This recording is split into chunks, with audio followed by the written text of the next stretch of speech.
Welcome back to Grimhammer. I hope you guys have been enjoying the content lately. I've been hearing the feedback. I'm going to change the model to something that matches more of the theme of Warhammer. And if you'd like to support the channel, be sure to subscribe, like, and you can comment any suggestions you want to see in the future. Now let's get into the video. In the long, carrion-stinking dusk of the Imperium, its greatest wars are not always fought against aliens or demons. Sometimes the bloodiest wars are the ones it fights with itself. The Badab War was such a wound. No one agrees on the true ledger of its dead. Administratum tallies speak in sterile abstractions. Sectors destabilized, tithe worlds lost, regiments expended. Vox fragments and fragmentary after-action reports paint a truer picture. Dozens of Space Marine chapters committed. Countless Imperial Guard regiments fed into the furnace. Hive cities strip-mined for flesh and faith until their populations became nothing more than screaming statistics. Entire ocean worlds turned red from orbit, their bodies ground down into nameless slurry for the growth vats and the sump sewers. They call it the greatest fratricidal Astartes conflict since the heresy. The comparison is lazy, but not wholly inaccurate. A lesser echo, a localized infection of the same disease. Pride, wrapped in the language of duty. At its heart sat a single man on a fortress world of his own making, staring up at the void and telling himself he had been wronged. Luft Huron, the tyrant of Badab, watched the war as a rain of light beyond the armored panes of his strategium. From this height, above the acid clouds and smoke, orbital lance fire was beautiful. In the thin poison atmosphere above Badab Primaris, the eye could not hear screams. It saw only clean spears of brightness, stabbing down through the murk into someone else's sky. He stood unmoving in his warplate, a hulking silhouette of blue and brass, framed by the murder glow outside. His helm rested mag-locked at his belt. Huron preferred to feel the faint tremors of impact through the deck, to smell the ozone and recirculated incense, to hear the distant grind of macro batteries cycling fresh shells. A man could forget he was mortal inside Astartes' plate. Huron cultivated that forgetfulness. It made decisions easier. Around him, his captains and tech adepts murmured together over a shifting hololithic of the Maelstrom zone. Red runes blossomed and died as new uprisings flared, as Imperial counterstrokes slammed into his barricades. The astral claws who attended him still wore the sigils of loyal servants. The winged skull of the Aquila still spread across some of their chests, though more and more bore the tyrant's personal heraldry in its place. The paint on their armor was precise, their purity seals venerated, their litanies intoned by rote. Rot can wear a clean face for a very long time. "They burn my worlds without sanction," Huron said, almost conversationally. His voice had the rasp of old scars. His lungs had never healed properly after one of the early boarding actions that won him his tyrant's throne. "They send hounds to tear at my holdings and call it justice." One of the chapter serfs attending the hololith cleared his throat, looked up once, then immediately looked down, again. "Lord Tyrant, the Minotaur fleet's declaration carried seal marks from the Senatorum. From Holy Terror itself, they claim full mandate." Huron's lip curled. He turned from the void, eyes burning like twin fresh burns. "The High Lords forget," he said. "The astral claws held this region when it was nothing but pirate dens and Xenos nests. We bled for these worlds. We fortified them. We turned a rabid border into a shield wall, and they repaid us with audits and tithe decrees."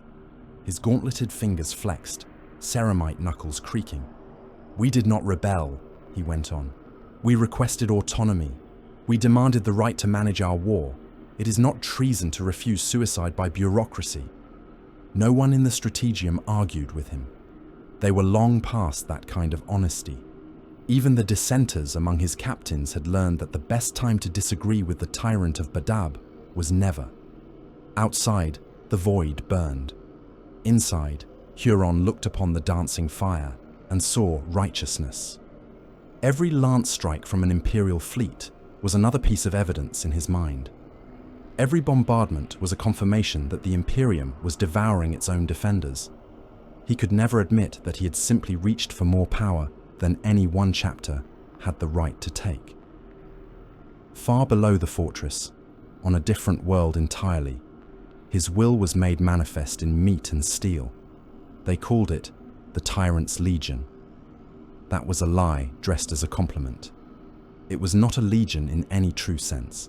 It was a corpse pile, a ragged, stitched-together host of conscripts, chain-gang criminals, indentured serfs, mercenaries, and whatever was left of local planetary defense forces after their officers had been purged or bribed into compliance. Those who resisted had been crucified along Hab-block avenues and Prometheum refineries, their bodies left to swing in the toxic winds as object lessons. On Cairo, a mining world whose wealth lay in the radioactive dust of its own bones. This legion wore badly fitting armor and carried weapons older than their grandfathers. They stood in lines because the astral claws told them to. They chanted the catechisms because the astral claws had taught them that heresy hurt more than the lash. In the trench lines outside Cairo's principal city, a regiment of those unfortunates crouched behind sandbags and stacked rockcrete, their boots sinking into filth that was equal parts chemical runoff and human waste. Behind them, in armor that made the earth shake when they moved, an astral claw squad waited without apparent interest in the weather, or the fear, or the degradations of the flesh. The sergeant of the squad, a slab of ceramite and scar tissue, whose original name had been lost under honor marks and victory titles, strode up behind the nearest line of mortals. His armor bore the clawed gauntlet of the chapter on one shoulder and the sigil of Huron's personal house on the other. A chain axe hung at his hip, its teeth dulled from disuse and habitually oiled by the blood of those who irritated him. "You will advance on my mark," he told the trench line. His voice boomed from external Vox grills, flat and uninflected. One of the conscripts, a boy with hollow cheeks and the brand of a penal transport still visible along his neck, risked looking back. "Sir, the Auspex says the Loyalist ships are still in orbit. We will be under the guns. Should we not wait for artillery suppression?" The sergeant considered this for the space of a single breath. Then he strode forward, seized the boy by the back of his flak vest, and hauled him up out of the trench as if he weighed nothing. "Your armor," the sergeant said, turning the struggling mortal to face his squad, "is adequate." The astral claws stepped forward, each taking a handful of mortals, dragging them up and out, forming a ragged, shivering line of human bodies in front of their own imposing forms. Chains clinked as clipped restraints to flak collars and webbing, binding the conscripts in place. "You will advance," the sergeant repeated, his words falling like iron bolts. "You will fire until ordered to die. Your role is to draw enemy fire and exhaust their ammunition. If you live, it is because you have earned the tyrant's notice." The boy screamed as the chain axe came down, not on him, but on the man next to him, who had attempted to flee. Blood sprayed across the sandbags, warm and bright, before the wind began to tear it into threads. The astral claws laughed. It was not a cruel sound. It was worse than that. It was indifferent. Elsewhere, far from the mud and the fear, the so-called Loyalist High Command stared at the same war and tried, in their own way, to make sense of the waste. On the bridge of the Red Scorpion's flagship, Lord High Commander Carib Cullen stood at a command pulpit, surrounded by the ghostlight of projected campaign maps. His armor was a relic of a more doctrinaire age, script and sigil covering every plate. His helm sat hooked at his side. Cullen's face was a study in controlled exhaustion, a map of old scars and newer stress. Beside him, robed in the sigils of a dozen inquisitorial ordos, Inquisitor Legate Frayne regarded the same hololith with a gaze that seemed to measure not just distance and tonnage, but the weight of souls. "Casualty projections are meaningless now," Cullen said quietly. "The Administratum compiles its numbers as if they matter, but we are past that kind of accounting." They always mattered, Frayne replied. They still do. It is only that our currency has changed. He gestured, and the hololith responded, shifting to show a stylized representation of the Maelstrom Zone. Systems pulsed in warning colors where secessionist forces had taken root, where the Tyrant's Legion had fortified, where chaos-tainted auxiliaries had been detected. Overlaid were the sigils of chapters already committed to the loyalist cause. Red Scorpions, Fire Angels, Raptors, sons and daughters of 20 diverse gene lines, deployed piecemeal into an ever-widening storm of brother against brother. Cullen's mouth tightened at the sight of certain badges, chapters he respected, thrown against this rebellion as blunt instruments. Others he distrusted, drawn by the promise of sanctioned violence. This is no mere reclamation campaign, Frayne said. The Astral Claws have suborned the entire Badab sector. They have raised their own pet army and turned our own fortress worlds into bastions against us. The High Lords will not accept anything short of crushing victory. They have sent the Minotaurs, Cullen said. There was no reverence in his tone, no warmth, only a flat statement. Frayne's lips twitched, almost a smile. Needs must. Cullen inclined his head, conceding the point, even as distaste flickered across his features. The Minotaurs arrived as only they could, not with pilgrim hymns and vox liturgies, but with the ruthless, clipped codes of a power that knew exactly how necessary it was. They translated into the Maelstrom Zone in close proximity to a cluster of secessionist-held systems, their chapter fleet masked behind solar flare wakes and navigational anomalies. The first the local defenders knew of them was when their augurs were blinded by signal noise. The second was when channel after channel began to fill with terse transmissions stamped with High Lord seals, naming the Minotaurs as executors of Senatorum will. 10 companies, more than 10 capital ships, supported by a screen of escorts and attendant supply hulks. It was not a crusade force. It was an execution squad writ on a stellar scale. Their flagship's prow bore the stylized bull's head of their chapter.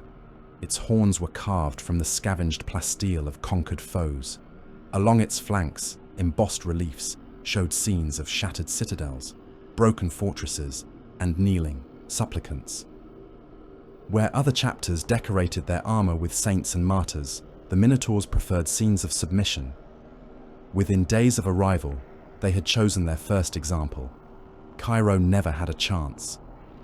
Planetary defense monitors registered the incoming fleet and scrambled to respond, but the Minotaurs had already mapped the system from long range, already plotted the firing arcs of ground emplacements, already selected which population centers were expendable. They decided most of them were. The first wave of bombardment fell on Legion garrison nodes, orbital stations, and any sites suspected of housing heavy armor reserves. The second fell wider, hammering the outskirts of cities, obliterating transport hubs and food storage facilities. Civilian casualties were not just tolerated, they were accounted for in the initial calculus. On the surface, in a prefab command bunker shaking itself apart under the impacts, a conscript officer named Joral clung to the edge of a hollow table as its projectors flickered and died. He was officially a lieutenant in the Tyrant's Legion. Unofficially, he was a survivor of half a dozen other wars, transferred into Huron service because someone in the administratum had decided his experience made him useful. He was beginning to suspect they had confused usefulness with expendability. "Orbital guns are offline," shouted one of his staff, a ragged man with the look of a former gang enforcer. "We are not getting any response from Sector Command." "Orders, sir." The bunker door shuddered as impacts rippled through the bedrock. Dust sifted down from the ceiling vents, turning the air into a choking, grey fog. Somewhere above, something very large, very heavy, and very important detonated in a way it had not been designed to do. Joral swallowed dryly. His mouth tasted of metal and recycled sweat. His men looked at him not because they believed in his rank, but because the alternative to waiting for orders was screaming. "Signal surrender," he said. The words surprised even him. Open all channels, standard loyalist codes, full capitulation. Paint every beacon we have. Get men on the surface waving any kind of banner the Minotaurs will recognize. The Minotaurs, the staffer repeated, as if tasting the name for poison. Jorrel had heard the stories. Everyone had. Loyalist Astartes brought in to erase problems rather than solve them. Chapters deployed not to liberate, but to demonstrate what imperial displeasure looked like. Surrender, Jorrel repeated. Now. They did as he ordered. Vox arrays crackled into life, their ancient machine spirits shocked into duty. Flags were hastily daubed with the Aquila in red and black and run up makeshift poles.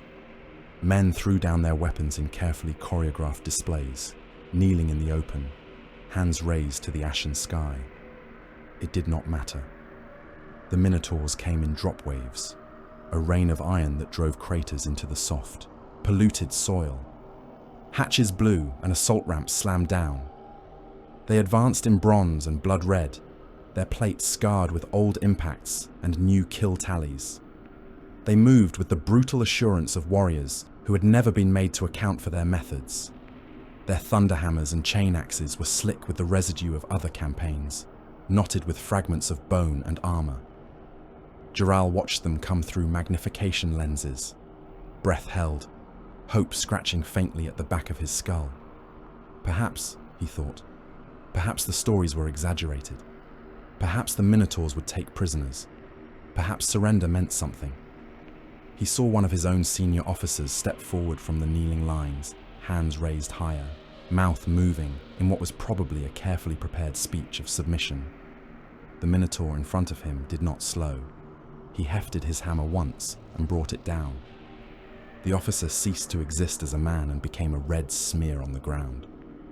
The hammer's energy field shattered bone and armor in a single contemptuous blow, sending shards of rib and fragments of spine fountaining into the air. Those nearest were sprayed with their commander's liquefied organs, warm and sticky, eyes and teeth bouncing in the mud. The Minotaur kept walking, steps measured and unhurried, as if he had merely swatted a bug. The rest followed his example. Jorrel saw men who had cast down their weapons torn apart where they knelt. He saw one conscript reach up and cling to the edge of a storm shield, begging, only to have that shield crush down upon him until his ribcage cracked and his intestines spilled out between its edge and the ground. He saw a squad of surrendered Legion officers lined up and beheaded by chain blades, their severed heads kicked aside like refuse while the Astartes searched their bodies for anything of use. He saw mercy applied with all the nuance of a bolter shell. He was still watching when the assault squad reached his position. The bunker shook as breaching charges peeled away its upper layers. Light stabbed down through the ragged wound, and then a Minotaur was there, filling the gap, his armor spattered with other men's lives. Jorrel had not even realized he had fallen to his knees until he noticed the cold grit biting into his bare palms. His sidearm lay at his feet. He had dropped it without meaning to. He looked up into a blank bronze helm. Red eye lenses regarded him without interest. Behind him, the rest of the Minotaur squad dropped in, weapons ready, the air suddenly cramped with their size and presence. "We surrendered," Jorrel said. His voice sounded small, even to his own ears. "We surrendered. We follow the Emperor. We..." The Minotaur lifted his bolter. Jorrel tried to speak again, tried to say something that would distinguish him from the others, some oath or password that might matter. All that came out was a broken syllable. The bolt round took him in the mouth. For a heartbeat, he felt a pressure that had nothing to do with pain, a crushing density that filled his skull and spine with white static. Then the reactive mass detonated, and his head became a bloom of bone fragments and shredded brain matter, spraying across the bunker wall in a messy parody of a devotional fresco. By the time his body hit the floor, the Minotaurs had already turned away, looking for the next target. Later, much later, a cold imperial ledger would record the fate of Cairo as compliance achieved, and the actions of the Minotaurs as zealous but effective. No notation would mention Jorrel, or the faceless thousands like him. Back on Badab Primaris, word of Cairo's compliance reached the tyrant in clipped, censored form. He listened to the report with his teeth clenched, eyes fixed on the void, as if he could see across the gulfs to the dead world and the bull-headed killers trampling its soil. So, he said softly, when the Vox officer had finished. They unleashed that particular breed on my holdings. He bared his teeth. It was not a smile. They fear me, he murmured. They fear the power I've built here. So they send rabid animals instead of reason. The Strategium's lights dimmed, then flickered. Just for a heartbeat, just for a breath. No one else seemed to notice. Huron did. He felt something coil around the base of his skull then, a cold pressure like unseen fingers. It had been there before, in whispers and dreams and the strange, giddy surges of certainty that came to him when he walked the blood-slick halls of his fortress alone. This time, it did not whisper. It pressed. Escalate, it seemed to say. The word was not spoken, but it rode on the tremor of the deck, in the rhythm of the lance batteries, in the dull thud of his twin hearts. They send beasts, become something worse, show them what happens when they corner a predator. Huron closed his eyes. For a moment, he swayed where he stood, as if the deck had shifted beneath him. When he opened his eyes again, his gaze was sharper, colder. "Summon Chaplain Korsh," he said, "and Captain Valens. I have a task for the First Claw." There were protests, of course, not allowed. His officers were not fools, but he saw the flicker of unease in a few sets of eyes. He knew which of his commanders still clung to stricter interpretations of the Codex Astartes, who still thought in terms of loyalist orthodoxy. He did not intend to ask their permission. Far from any loyalist augury, in a void shadowed by the baleful glow of the maelstrom itself, a strike cruiser bearing Astral Claw's markings slid into the dark like a blade into flesh. Its name was a secret, its mission more so. On its shrine deck, beneath a cracked aquila, Chaplain Korsh daubed symbols onto the armor of kneeling veterans with fingers dipped in consecrated blood. It was not consecrated to the Emperor. The relics laid out before them were not all imperial. Some had been taken from Xenos tombs, from heretic vaults, from places where the warp had pooled and congealed over centuries. Icons that warped the air around them, blades that bled without being wielded, armor plates that crawled with slow, half-formed sigils whenever a mortal heart beat too close. Korsh spoke in a tongue that had not been taught in any ecclesiarchy scholar. His Crozius, once a symbol of doctrinal purity, was bound in chains that writhed without touch. The veterans knelt in their armor and felt their gene-enhanced hearts stutter in their chests, felt the heat of something unseen crawling behind their eyes and beneath their scars. "You have been betrayed," Korsh intoned. "The Imperium turns its cannons upon its guardians. The Minotaurs descend upon our holdings like carrion. The High Lords would rather see your brothers dead than see your sector free." He walked the line, anointing helm after helm with the blood. It hissed where it touched, sinking into ceramite, leaving marks no solvent could erase. "There are other patrons," he whispered. "Other powers who recognize strength, who reward defiance. You will be their blades. You will be the edge that cuts the throat of those who turned against you." The lights dimmed. The air grew hot and tasted of iron. Somewhere in the bowels of the ship, engines howled as if in sympathy with whatever Korsh was calling. When the rite ended, the veterans rose slower than they had knelt. Their armor did not look different at a glance. The same azure and silver, the same chapter sigils, the same battle honors. But runes crawled just beneath the surface now, like worms beneath skin, joints flexed with a little too much eagerness. Helm lenses glowed a fraction too bright. They were not yet fully Chaos Marines. That took time, oaths, and the slow, grinding attrition of conscience. But the first step had been taken. The first true Chaos Blades were being unsheathed. Somewhere, in the outer darkness, something smelled that first blood and turned toward it like a predator scenting a fresh spill in the water. On the far edge of the Golgothan wastes, beyond the reach of most Imperial patrol routes, a strike cruiser clawed its way out of the immaterium in a storm of shrieking warp lightning. Its hull was a patchwork of near-blackened gunmetal, scarred by impacts from battles recorded in no Imperial archive.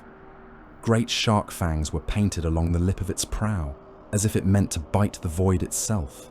Its name, picked up by astropathic relay and encoded through layers of ancient, half-forgotten sigils, was Levitus Vex. It broadcast an authorization code older than most of the admirals now waging war in the Maelstrom Zone, a string of authority markers and sanction tags that should have belonged in museums or sealed vaults. The codes were valid. That was the important part. No one quite knew why they were. No one knew who on Terra had signed off on their use. The signal carried a simple request: permission to enter the war zone, permission to hunt. The Carcharodons. Astra had come. The first sign that the Carcharodons had arrived was not a voxhail or a heraldic cipher. It was the way entire augury decks went quiet. On both sides of the Badab front, men hunched over Auspex consoles and sensor arrays frowned as their displays filled with ghost returns. Slew rates spiked. Contact icons shimmered in and out of existence like fish slipping through murky water. Machine spirits howled in binaric distress, unable to fix their gaze on shapes that were there and not there. On loyalist vessels, junior officers muttered about interference from the Maelstrom's edge. On secessionist ships and Tyrant's Legion command barges, tech adepts whispered that the astral claws must have awakened some new heretic weapon. Then the ghosts resolved. The Carcharodon's armada slid out of the void like knives dragged slowly from a sheath. Black and iron hulls, scarred by a history the Imperium had not been present to witness, emerged on the edges of the war zone. Their prows were sharp and predatory. Their void shields flickered like the scales of deep ocean beasts in a distant, unseen sea. No one knew with certainty where they had come from. Old, dust-choked records spoke of chapter designations and founding dates, but the handwriting of history had blurred and smeared over the millennia. What mattered in that moment was that they had sent a single request across the channels of astropathic communion, stamped with ancient authorization sigils. Allow us to enter your war. Allow us to draw blood. There were admirals who would have hesitated. Lord High Commander Carab Cullen was not among them. Frayne, his inquisitorial shadow, even less so. The flagship that carried Cullen's command hosted the War Council in a chamber whose walls were thick with scripture and void steel. Its viewports showed only the cold blaze of the stars. The glass was shielded from the sight of the roiling maelstrom itself, lest madness slip through on the gaze. Cullen stood at the heart of the strategium as the first of the Carcharodon craft translated into close formation. The central hololith redrew the theatre in ghostly light, adding new icons marked in the grey and crimson of the coming predators. Nikor, Frayne murmured, tasting the name as the lead vessel's identifier scrolled across the display. And her brood. They requested permission, and we gave it, Cullen said. Now we see what old terror has set loose in our waters. He had read the notices patent. He had traced the seals in the air with his gauntleted fingers, feeling the weight of signatures that belonged to High Lords long dead and dust. Some part of him had expected the sigils to flicker and fail, exposed as clever forgeries. They had held. Cullen was not a superstitious man, but even he had felt something like a chill along his spine as the authorization runes flared into life. It was as if the Imperium itself had exhaled, admitting that yes, this thing still belonged to it. This weapon still rested in its arsenal. He watched the Nikor close. The strike cruiser came on with ponderous, implacable grace, flanked by escorts that kept loose formation, like attendant scavengers flitting around a greater beast. The vessel rode the void with the assurance of an apex predator. Its hull bore the scars of forgotten campaigns, each pitted gouge and melted panel a relic of violence. Carven into the armor beneath layers of paint were the faint outlines of sharks. Not heraldic abstractions, but predatory, real, mouths open on the cusp of the kill. Teleport beacons flared in the strategium. Energy cracked the air, tasted of storm ozone and machine breath. Tyberos stepped out of the light. Even among Astartes, he was massive. His Terminator plate was not simple issue. It had been modified, overworked, rebuilt. Additional, ceramite layers thickened the silhouette of his shoulders and chest. Extra reinforcement ridged his greaves and vambraces. His pauldrons were sculpted with stylized jaws, each tooth picked out in worn metal. The armor's history was written in chips and burns, in the dull gloss of paint that had been reapplied too many times to count. Faded kill tallies formed a dense pattern over his breastplate, a tapestry of campaigns recorded not for glory, but for bookkeeping. His helm was locked at his hip, leaving his head bare to the chamber's light. His skin was the pale shade of a man who had spent his life in the light of consoles and false suns, never a natural sky. Scars tracked old wounds, crossing his cheeks and brow in a lattice of pale ridges. His eyes were the color of deep, cold water. There was nothing kind in them. There was nothing cruel either, just depth, just the sense of something waiting below the surface. He did not speak as he materialized. He did not look around. The room as lesser men might, assessing exits and threats. He simply stepped forward, each movement accompanied by the hydraulic sigh and clenched growl of his reinforced armor. The teleport dais flickered again as his escort followed. A phalanx of Carcharodon officers and specialists emerged, tabards and armor marked with the same shark motifs, their gaze sweeping the chamber with flat, measuring calm. Command staff and ship serfs alike felt the air press against them. The room seemed smaller with Tyberos in it, the distance to the walls somehow reduced. Conversation died to a hush. The hum of the hololith dominated the soundscape again, a hollow, whispering thing. Cullen stepped forward to meet this new ally. Tyberos, he said, called the Red Wake. The title was not an honorific chosen by Tyberos himself. It had been given to him by those who had seen what his campaigns left behind. Oceans turned the color of rust, rivers clogged with the bodies of the cold, ship decks slick with the fluids of those who had tried to surrender. Tyberos inclined his head once, a measured gesture, neither deferential nor arrogant. "Lord High Commander," he answered. His voice was deep, but not loud. A soft rumble, like the sea heard through the hull of a sinking vessel. "You summoned us. We came." Frayne watched all of this with the careful attention of a man judging not just warriors but potential contaminants. The Inquisitor Legate's armor was less ostentatious than many of his peers preferred. He wore carapace layered beneath robe and seal, a rosette at his throat. Icons of inquisitorial authority worked into the steel at his shoulders and wrists. "Your chapter has been absent from Imperial records for a long time," Frayne said. "Long enough that some might question your loyalties, your methods, your very existence." Tyberos turned his head towards him. Those cold eyes regarded the Inquisitor with the same calm they had given Cullen. "We have been where you needed us," he said. "Beyond the edges of your charts, in the dark places where no one else would go." He lifted one gauntleted hand. The fingers clicked as they flexed, the servos in the knuckles whining softly. In his palm lay a data rod. Its casing was old, its metal dull with age, its seals bearing sigils that matched those in the notices patent. "Records," he said. "Campaigns fought, enemies culled, tithes taken, orders obeyed. If ink is required to prove our loyalty, there is ink." He extended the hand. A chapter serf stepped quickly between Tyberos and the command dais, took the rod with the reverence usually reserved for blessed relics, and carried it to the hololith pit. Frayne did not look at the information yet. He had other tests. "Not just ink," he said. "Blood, mind, soul." He gestured, and his attaché stepped forward. A trio of sanctioned psychers padded into the chamber, their heads shaven, their eyes blindfolded, with copper mesh. Chains and sigils clinked at their wrists and throats. Each man stank faintly of incense and burnt hair.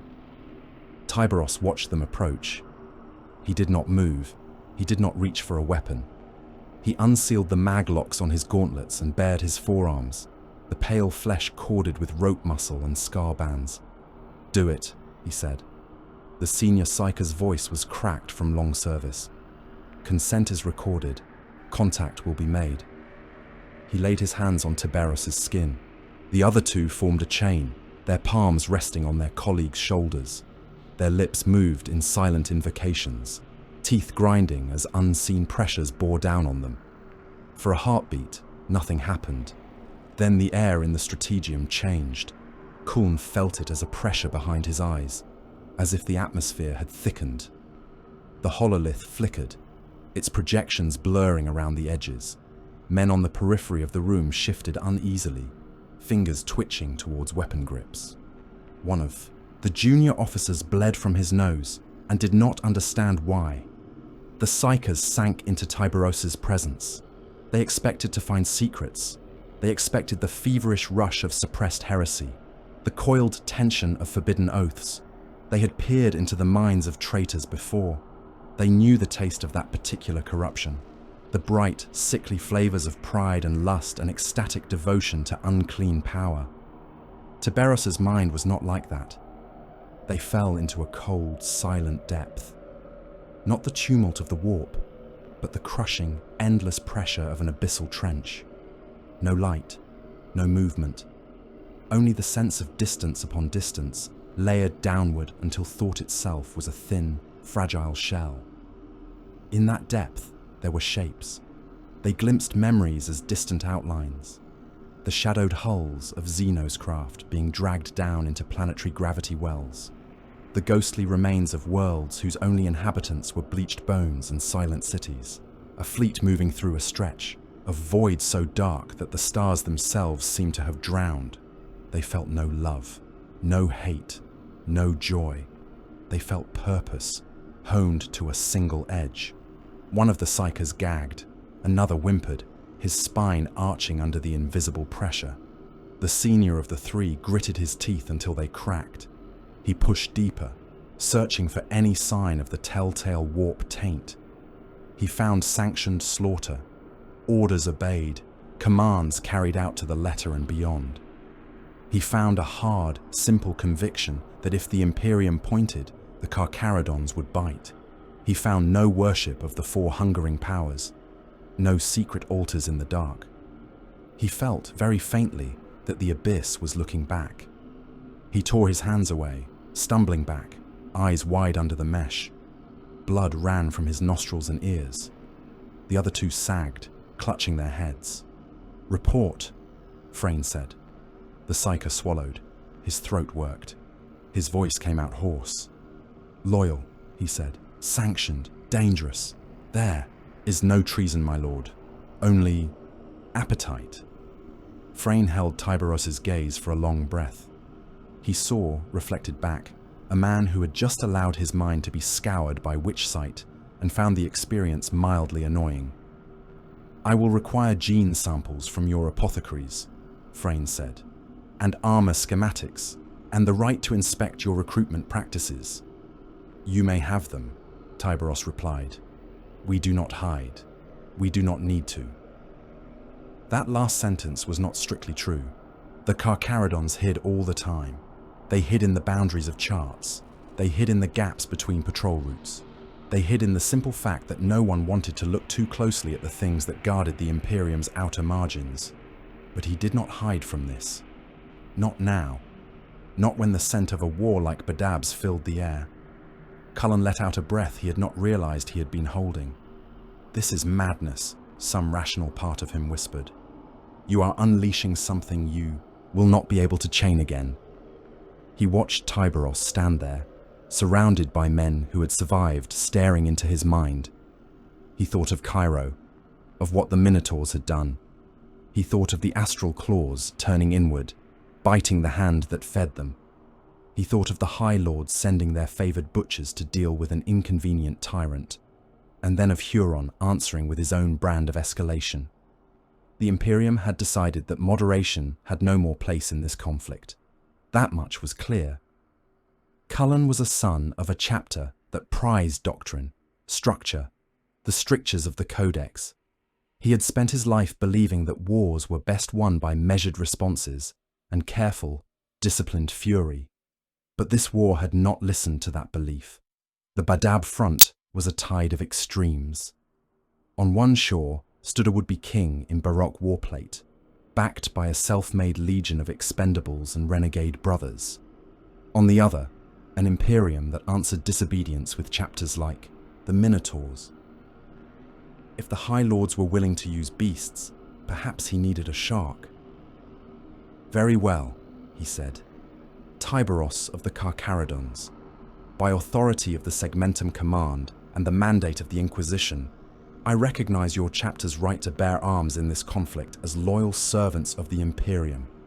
The words tasted like rust. He said them anyway.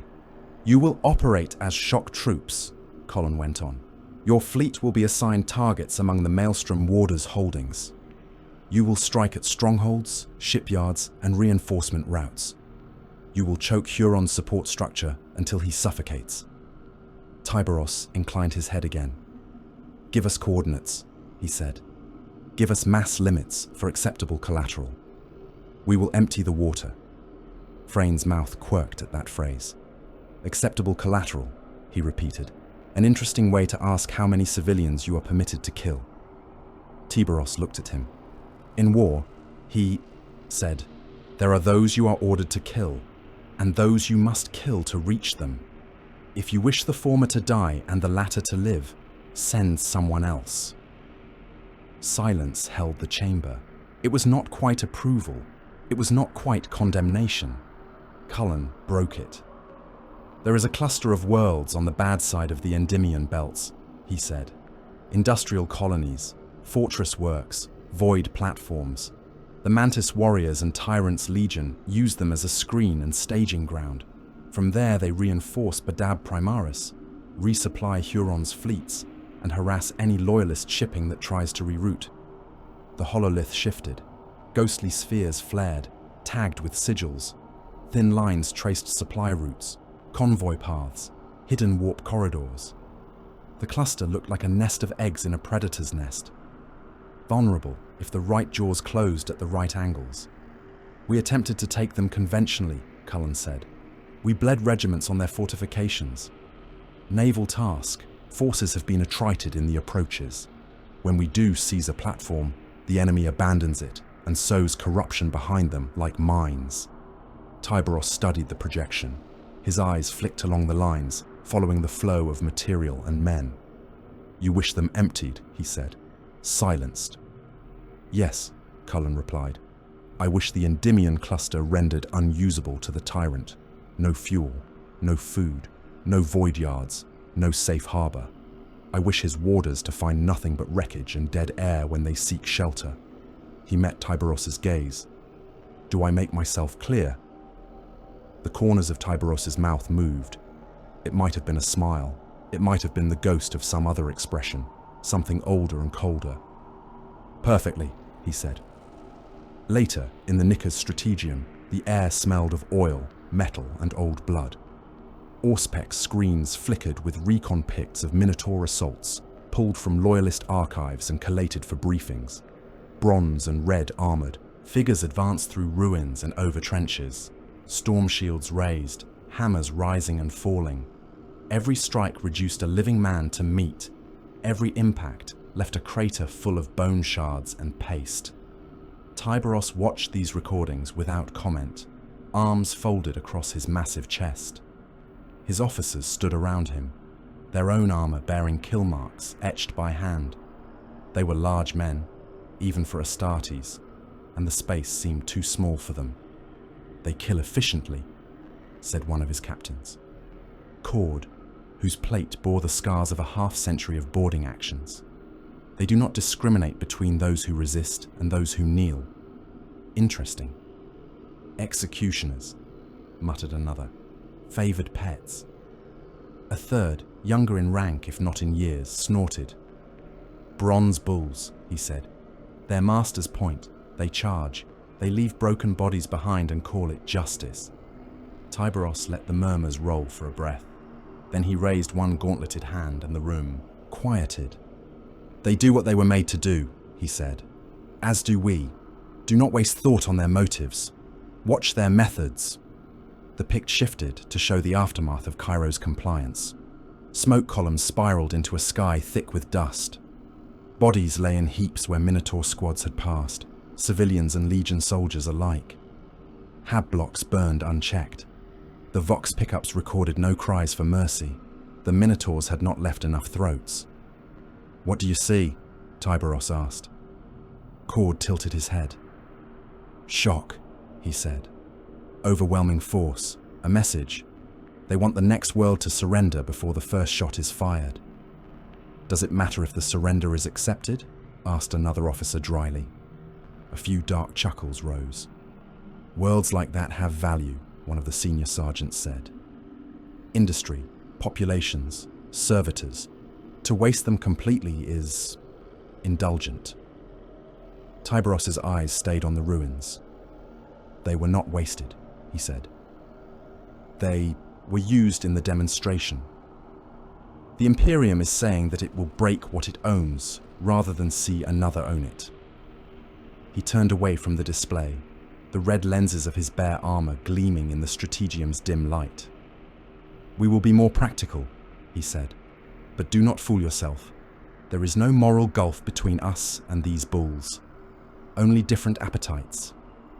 The officers bowed their heads in assent.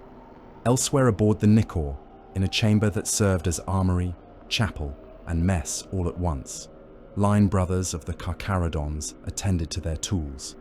The space was lit by hanging lumen globes that cast everything in a pallid, underwater glow. Racks of weapons lined the walls.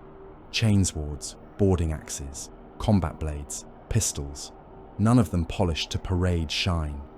All of them maintained to the point of lethal perfection. Veterans sat or stood along workbenches, their plate open around the chest and arms as they worked. One man scraped old blood from his Chainsword's teeth with a serrated hook, the flakes pattering down onto a collection tray like rust-colored snow. Another burned kill marks into his greave with the tip of a heated stylus, counting them aloud in a low monotone. Do you remember the world with the glass reefs? One murmured to his neighbor as he tightened a power cable. The one where the sky never turned dark, the other replied. Yes. We were told to quiet it, the first went on. No specification, no tithe, just that it had to be silent when we left. He smiled faintly, lines cracking across pale lips. It is still quiet, he said. If any of them live, they live in the ruins, in the cracks, without power or vox or engines. They do not speak loud enough for anyone out here to hear. That is what we do. Another brother, younger, spat a gobbet of old blood onto the floor. We came from places like that, he said. Forgotten rocks, dark holds, gutters where no one looked. Now they call us in to do the same to others. There was no bitterness in his tone, just statement. A serf walked the line, carrying a tray of fresh purity seals stamped with the chapter's own hard, minimalist invocations. There was no flowery praise to the Emperor here, no elaborate prayers to the machine spirits. Each short strip of parchment held a single concept: obey, endure, kill. The brothers took them and fixed them to their plate, over old scars, over repaired breaches. A few had whole clusters of them around their breastplates, as if they had been armored in orders. In the center of the chamber stood an empty frame, large enough to house Tyberos' armor when he chose to dismount from it. At its base, a shrine had been built of spent shell casings and broken blades. No saintly faces looked down from it, only the carved jaw of a shark, torn from some long dead beast and wired into the metal. The ship's klaxons sounded a low pulsing note. It did not have the panicked wail of alarm. It was the sound of a heart beating faster as it scented prey. On the bridge, officers called out course corrections and engine cycles. The Nikor's engines burned at patterns worked out from long familiarity with stealth approaches. Its mass was a shadow against the glare of the Endymion cluster's swollen primary star. They came in close. Closer than any sane admiral would have ordered, skimming the outer layers of the star's corona, letting the boiling plasma and electromagnetic fury cloak their presence. Heat washed over the void shielding in tides, making the hull vibrate as if in anticipation. In the darkness beyond the star's blinding face, Endymion's populated worlds went about their routines. Billions of humans slept, woke, and went to labor. They trudged along Hab corridors under the watchful eyes of Tyrant's Legion overseers.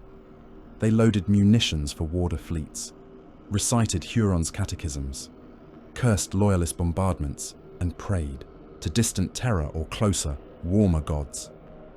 Transports traced regular paths between orbital platforms and planetary docks, their crew thinking of quotas and rations, not of sharks. They did not look toward the star. If they had, if any mortal eye could have pierced that furious glare, they might have seen shapes moving in the light, predators slipping into the warm shallows, drawn by the scent of blood that had begun in Badab and spread, molecule by molecule, through the currents of the wider war. The Nikor and her sisters curved around the star and angled inward, their prows pointed toward the beating heart of Huron's staging grounds. Blood in the dark waters. The sharks were closing. The Endymion cluster, seen from the vantage of the loyalist hololithic charts, looked almost peaceful. Strings of feral and feudal worlds hung in close orbits around their swollen primary, their sigils pulsing in functional whites and greens. Void stations drifted as careful dots of light along, mining routes. Asteroid belts glittered with the specks of ore tugs and ship clans that had called those lifeless rocks home for generations. On the surface of the projection, it might have passed for any ordinary, exploited, half-forgotten corner of the Imperium. The deeper layers of the display told another story. Overlay 1 showed the sigil marks of the Mantis warriors and the Tyrant's Legion, stamped over worlds and platforms in an ugly, encroaching rash. Overlay 2 painted corridors of supply, route after route that carried arms and bodies from Endymion to Badab Primaris and back again, the vital arteries that fed Huron's rebellion. Overlay 3 showed the Administratum casualty projections for what it would take to bring the cluster back into compliance. They did not think in small numbers. If full compliance was sought, the scribes and logicians had concluded, Endymion would cost the Imperium several guard armies, years of concentrated naval pressure, the probable sacrifice of more than one Astartes company per campaign theatre, and the lives of billions of serfs, workers, and planetary militia. On the hololith aboard the Nikor, those projections hung in red runes beside each world. To the strategos and admirals of more conventional chapters, such figures were warnings. They represented the weight of the decision. They spoke of the moral and material cost of going in hard, of the slow grind to take worlds intact. To the Carcharodons, standing around their own version of that chart, they looked very much like a menu. Endymion Prime, murmured Cord, his gauntlet tracing the projected sphere that represented the cluster's principal manufactorum world. Tithe population estimated at 6 billion. Upper hive concentrations saturated with secessionist doctrine. Lower hives riddled with Legion recruiters and warder sympathizers. He moved his hand to the next sphere, smaller, darker. Endymion Secundus, feral classification, Mantis, warrior recruitment grounds, Tyrant's Legion training camps, civilized population negligible, feral population in the tens of millions. Further out, his finger hovered over asteroid fields, belt colonies, void ship clans, estimated population on recorded habitats approaching 500 million souls. He turned his head, the lenses of his helm catching the glow of the projection. "That is a great deal of compliance, Lord," he said. Tyberos watched the numbers drift and change. The hololith projected them as symbols, as clean figures. Behind each one he saw something more visceral. A hive city, its spires threaded with choke point kill zones. a feral world, its tribes unaware that their blood and bone would be weighed in this conflict. A void station, its decks already echoing with the distant reports of failing seals and panicking men at the first smell of war. Compliance is what you call it, he said quietly. Cullen calls it denial. Denial of fuel, of food, of shipyards, of staging points. He lifted one clawed hand and closed the fingers slowly, watching the sphere that represented Endymion Prime shrink and fade under his gesture. We call it emptying the water, he finished. The Carcharodons did not attack a cluster like Endymion in a single, ponderous, linear campaign. They were not a siege chapter, to map out every battery and strongpoint, to grind forward behind the comforting geometry of trenchworks and artillery patterns. They were hunters. Tyberos broke his forces apart the same way a shark, sliding into a school of prey, breaks the formation without thought. The Nicor and her sisters spawned hunter groups, each carrying a mix of boarding specialists, void-hardened assault companies, and the necessary tech support to cripple infrastructure. Each group was assigned a slice of Endymion, a belt, a moon, a string of stations along a vulnerable route. The orders were simple: cut them. A star fort in the outer belt, a supposedly impregnable citadel anchored to a tumbling lump of rock, discovered the first Carcharodon strike in the way most void bastions discover Astartes' war. Too late. Sensor sweeps registered nothing unusual until the enemy's ships were almost upon them, their signatures masked against the glare of the local star and the churn of mining traffic. Then, a handful of icons resolved at impossible range, already at assault speed, already locking in trajectories that twisted through the defensive fire arcs. Macro batteries spat in a reflexive storm. Void shields flared against hits that would have gutted lesser vessels. Torpedoes knifed through the dark and detonated against the station's armor, breathing out clouds of superheated vapor and shrapnel. The Carcharodons kept coming. Boarding torpedoes, painted in the dull shark grey and sigil marked with the jaws of their chapter, drilled through the station's flanks. In the skeletal frames of the asteroid citadels, alarms screamed as atmosphere sparked into fires and pressure doors slammed shut in futile sequence. Auto turrets spun and raked the breach points. Then the first Astartes tore through the torn metal and into the corridors beyond. Void War does not care about continents or oceans or the line of the horizon. It cares about pressure, bulkheads, and the ugly geometry of corridors designed by men who never expected their creations to be fought through by demigods. The Carcharodons made themselves at home in that geometry. They moved in packs, advanced squads pushing ahead with sensor mast helms, heavy weapon specialists taking up positions at choke points, breacher shields locking together to create mobile walls of ceramite. They fought in 3 dimensions, not the simple forwards and backwards of panicked station defense troops. Gravity flickered and failed as power systems overloaded. They moved just as easily in freefall, using maglocks and armor strength to orient themselves. In the cramped void corridors, chainswords and boarding axes were the real masters. Firefights devolved into grappling slaughter. Mantis warrior squads, who had expected to make the station a killing field for any attackers, found that the attackers were more at home in that field than they were. One of those actions ended with the central command node of the Citadel, a butchered ruin. Consoles hung open like gutted carcasses, their machine spirits scratching feebly at abandoned circuits. The station's commander died pinned to his own strategium wall on the serrated blade of a Carcharodon boarding pike, his blood slowly freezing in the thinning air. "This one is quiet," reported the assault leader over Vox as the last pockets of resistance winked out. "Recommend venting non-essential sections, then scuttling charges." "Negative," came Tyberos' reply from a different part of the cluster. "Lock down the station. Strip it. Leave it dark and cold, but leave it there. Let them see what we have made of it when they come looking for help." The Void would carry that silent message longer than any Vox burst. It was not all stone and steel. Flesh lived here as well, worked, starved, and bled here. The Belt colony designated Endymion Beta 9 was one of those points of flesh.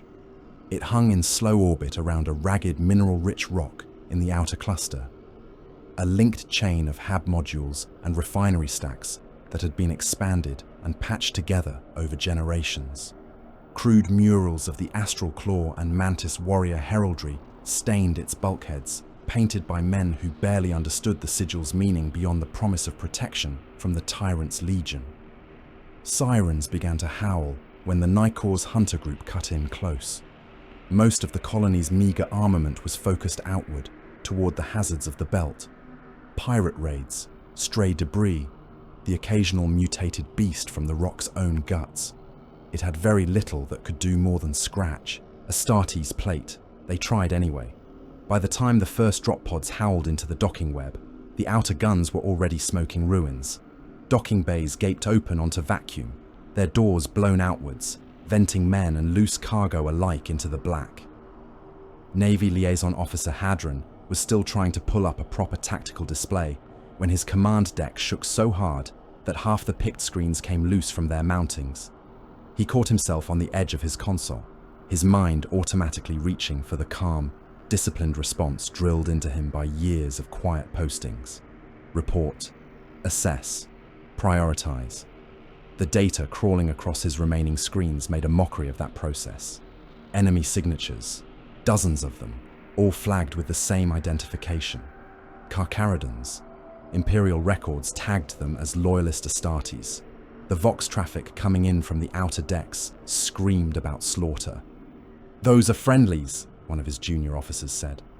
The man sounded as if he were trying to convince himself rather than anyone else. "They carry Imperial codes. They are here to relieve us. They must be." Hadron had seen relief before. It did not look like hulls torn open with no attempt to safeguard lifeboats. It did not sound like the steady, wordless Vox grunts of Astartes reporting kill counts rather than situation updates. "Hold your posts," he said.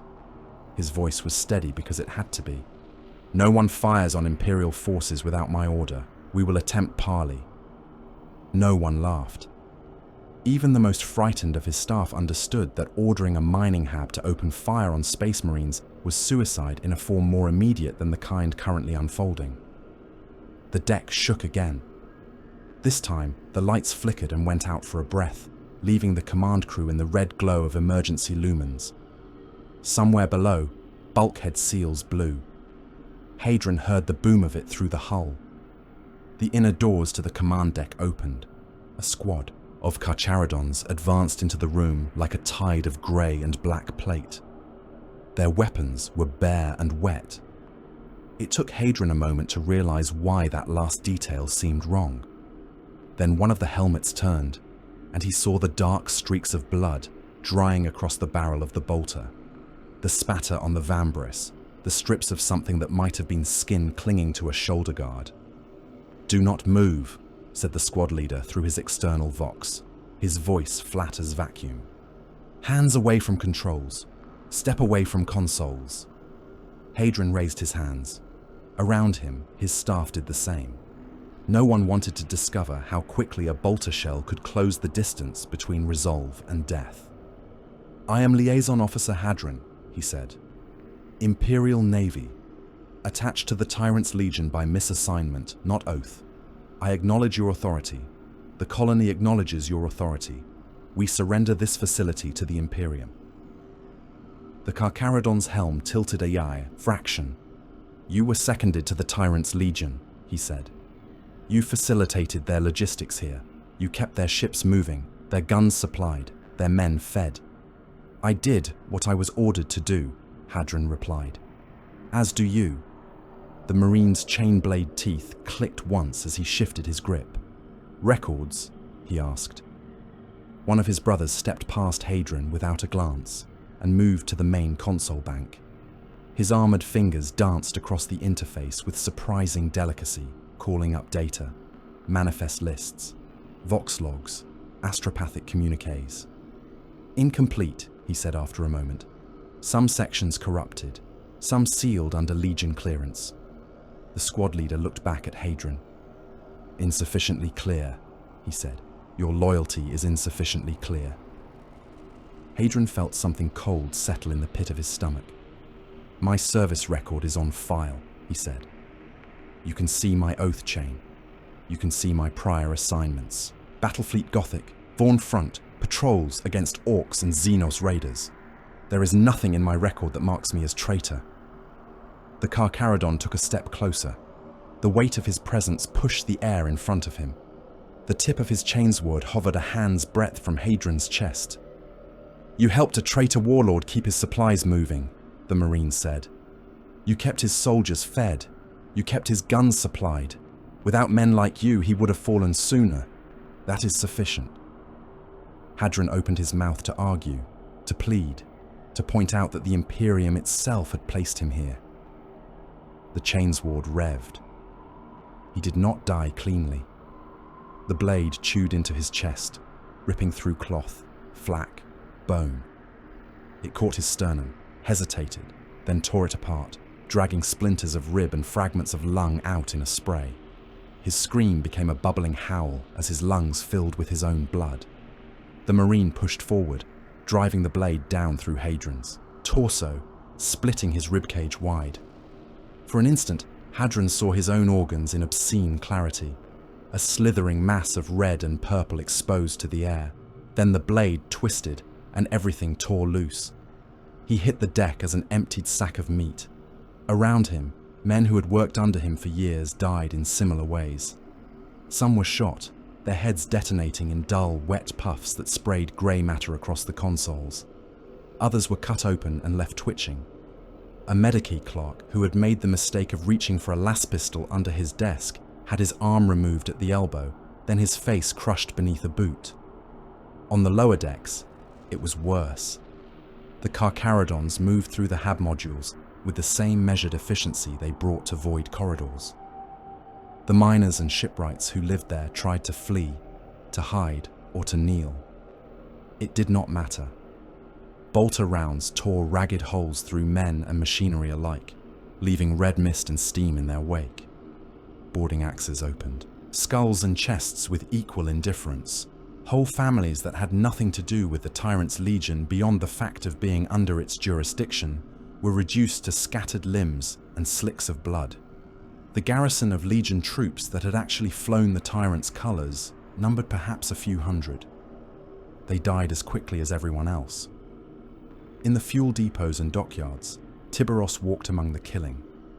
The Red Wake rarely stayed back. It was not his way. He led from the front, not because of any noble desire to inspire courage, but because he believed that a predator should taste his own kills from time to time. The dockyard complex on Beta 9 had been fortified beyond what a simple belt colony needed. Armoured shutters, internal bulkheads, overlapping fields of fire. The Mantis warriors who used it as a refit point had poured resources into its defences. They had expected to make it a thorn in any attacker's side. They had not expected Tyberos. He advanced with his red brethren, a tight wedge of Terminators in heavy plate that made the deck plates thrum. His lightning claws were already extended, their fields humming, their edges leaving faint after images in the thin air.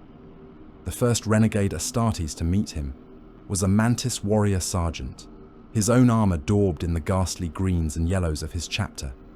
He came at Tyberos with a power sword, screaming an oath to the Emperor and to the honour of his long-betrayed home. Tyberos stepped into the swing as if it were happening in slow time. His left claw snapped up, catching the blade on his gauntlet. The power field crackled as the energies bit into one another. Tyberos's right claw came around in a short, brutal arc. The Mantis warrior's helm did not so much come off as explode. 3 blades carved into it at once, punching through ceramite, concrete dense bone, and the soft matter beneath. For a heartbeat, the sergeant's eyes were visible, bulging through the torn visor. Then the claws tore upward and apart, taking the top half of his head with them. Brain and skull fragments sprayed across the wall in a fan. The lower jaw, still attached to the body, worked soundlessly for a few moments, as if trying to form one last word. Tyberos stepped past him as his carcass toppled. Bulkhead doors presented no more resistance than the men who stood behind them. The Red Wake's claws bit into adamantium layers that had been designed to withstand decompression and explosive force. He ripped them aside, his armor servos whining, then gestured his brethren through the gaps. They surged into the exposed chambers beyond, weapons roaring. One of his brothers glanced back at him once, just long enough to record the sight of their commander framed in a torn doorway, lightning claws dripping with blood and oil, armor spattered with that dockyard's history made into liquid. Later, he would tell others that standing behind Tyberos in such a moment felt like standing behind an execution sentence that had been written for the entire world. In the great sweep of millennia, chroniclers and theologians often pretend that the crimes of chaos are singular, that the four powers hold a monopoly on atrocity. It is comforting to believe that the worst acts are committed by those who have, in some clear ritualized way, stepped outside the Emperor's light. The reality, as ever, is messier. For every chaos warband rounding up entire cities for sacrifice, there is a loyalist crusade that obliterates populations for insufficient enthusiasm. For every demon bound into flesh engines, there is an imperial commandant who orders the bombardment of refugee convoys to deny the enemy time to reorganize. In the writhing historiography of the 41st millennium, the worst atrocities are often stamped with the imperial aquila, signed off as regrettable necessities. The Carcharodons understood this in their bones. They did not pretend their work was clean. They did not pretend it was just. They only required that it be sanctioned. When the killing stopped on Beta 9, the air was thick with particulate. Dust, smoke, atomized blood. The flicker of fires cast everything in a hellish orange. The only sounds were the crackle of failing power lines and the occasional wet rasp of a man who should already have died. Those stragglers did not last long. Carcharodon apothecaries moved among the piles of bodies, their reductor drills hissing as they cracked open the chests of fallen Astartes, traitor and loyal both, to extract gene seed. They did not distinguish beyond need. Mortal wounded were dispatched with a quick blade or a bolt round whether they tried to beg or not. Even the few scattered Imperial Guard elements caught on the station, men whose loyalty papers would have satisfied the most cautious commissar, found themselves classified as compromised by proximity. They died without even being recorded properly, their names lost in the tide. After each operation, in chamber or ruined hall, Tyberos held tally. Captains and sergeants came before him, armor still smoked, helmets off so he could see their eyes. They carried data slates or ragged scrolls, some hastily inked in the blood and soot of the recent fight. Endymion Beta 9, intoned Cord, presenting his. Confirmed kills. Enemy Astartes, 3 squads. Gene seed recovered, 19. Tyrant's Legion, estimated 20,000. Civilian population, estimated 100,000. Infrastructure, void capable, crippled. Infrastructure, industrial, crippled. Tyberos took the scroll. He did not look at the civilian figures. His gaze went to the gene seed line, then to the number of renegade Marines terminated. He marked them with a simple stroke of ink. Their gene seed will not pass on their treachery, he said. The tyrant has fewer arms to hold a blade. The world is quiet. He handed the scroll back. Mark it, he said. The weight deepens. The phrase had become a habit among his command. Each slaughter was another length of red trailing behind their passage through the war. Not every target was as straightforward as a colony or a dock. On one shattered outpost clinging to the edge of the cluster, where the void winds blew harder and the maelstrom's psychic tides lapped more insistently, the Carcharodons found something different. The station had been gutted long before they arrived. Bulkheads were torn apart, not by breaching charges, but by something that had eaten the metal from the inside out. Runes had been carved into the walls, deep gouges that dripped slow, dark ichor, even though there was no atmosphere to carry scent. In what had once been the shrine deck, they found armor. A suit of astral claw plate lay draped over a makeshift altar, its ceramite warped and twisted. The shoulder pad that had borne the chapter's clawed sigil now bulged outward, the embossed icon distorted, into something that looked more like a taloned hand reaching. Flesh pulsed under the surface of the chest plate, as if muscle and organ had grown there without the inconvenience of a body to house them. Above it, suspended on chains, hung a chaplain's crozius. Its head, once a symbol of imperial doctrine, had been reshaped by unseen forces into a screaming skull, mouth open too wide, teeth elongated into fangs. Every so often, its eyes flared with a baleful light that did not reflect any lumen in the room. One of Tyberos' sergeants spat. "They have gone crawling," he said. "They have bent the knee to the warp." Tyberos stepped closer. The shadows that swam at the edges of the shrine deck seemed to avoid him, as if they wanted no part in his proximity. He looked at the armor for a long time, at the way its plates squirmed, as though trying to finish some half-formed transformation, at the faint, obscene heartbeat that seemed to echo from within it. He thought of Huron raging on his throne, of Chaplain Korsh daubing blood sigils on kneeling veterans. He had never seen those rites, but he knew the type. There is an inevitability to certain paths. One sinister choice begets another, like the links of a chain. "They have chosen," he said at last. His men looked at him, waiting. "They have chosen to be hunted," Tyberos went on. "There will be no talk of reclamation, no suggestion of repentance. They have turned their faces from the Emperor. That simplifies matters." He reached out with one claw and touched the chaplain's obscene crozius. The weapon hissed, unclean energy crawling along the lightning field of his own talons. For a moment, the air between them crackled, as if two predators were sizing one another up. Then, Tyberos squeezed. The crozius shattered. Bone, metal, and whatever else it had become crumbled under his grip. The warped armor on the altar convulsed once, then sagged, its mock heartbeat fading. "Burn this," he said. "Seal the chamber. Mark the station as quarantined and uninhabitable. If any of the tyrant's forces try to reclaim it, they will find nothing they can use. If demons try to claw their way back through, they will find only ash." He did not say, aloud, the strange, cold satisfaction that curdled in his gut. Chaos gave the Imperium certain gifts. Clarity was one of them. There were no delicate balances when the 8-pointed star entered a war. No politics, no half measures, only extermination. When they finally pulled away from Endymion, the cluster was quieter, not silent. A system like that never truly falls silent. There were still hives, still tribes, still ship clans huddling around whatever warmth and power they could find. But the loud parts of the cluster, the parts that had worked so hard to feed the tyrant's war, were broken. Stations burned.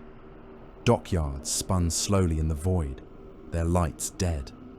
Supply routes were jagged lines cut short in the hololithic representation, like veins tied off in a butchered limb. On the Nikor's bridge, Tyberos watched the hollowed-out remains of Endymion dwindle on the display as his fleet angled away, searching for the next point in Cullen's long list. A new icon flashed at the edge of the projection, a coded transmission tagged with loyalist cipher keys, but bearing a chapter signature that made several of the bridge crew mutter quiet curses. "Source?"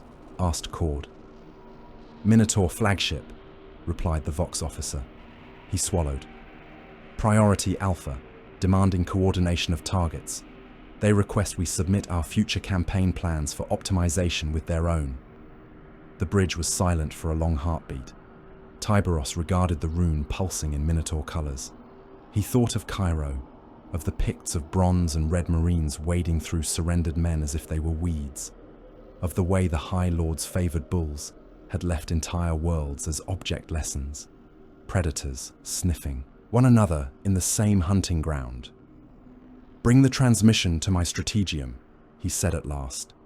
"We will see what these bulls think is theirs to oversee." In the dark waters of the Maelstrom's edge, one breed of monster, had scented another. The War Council stank of incense and old blood.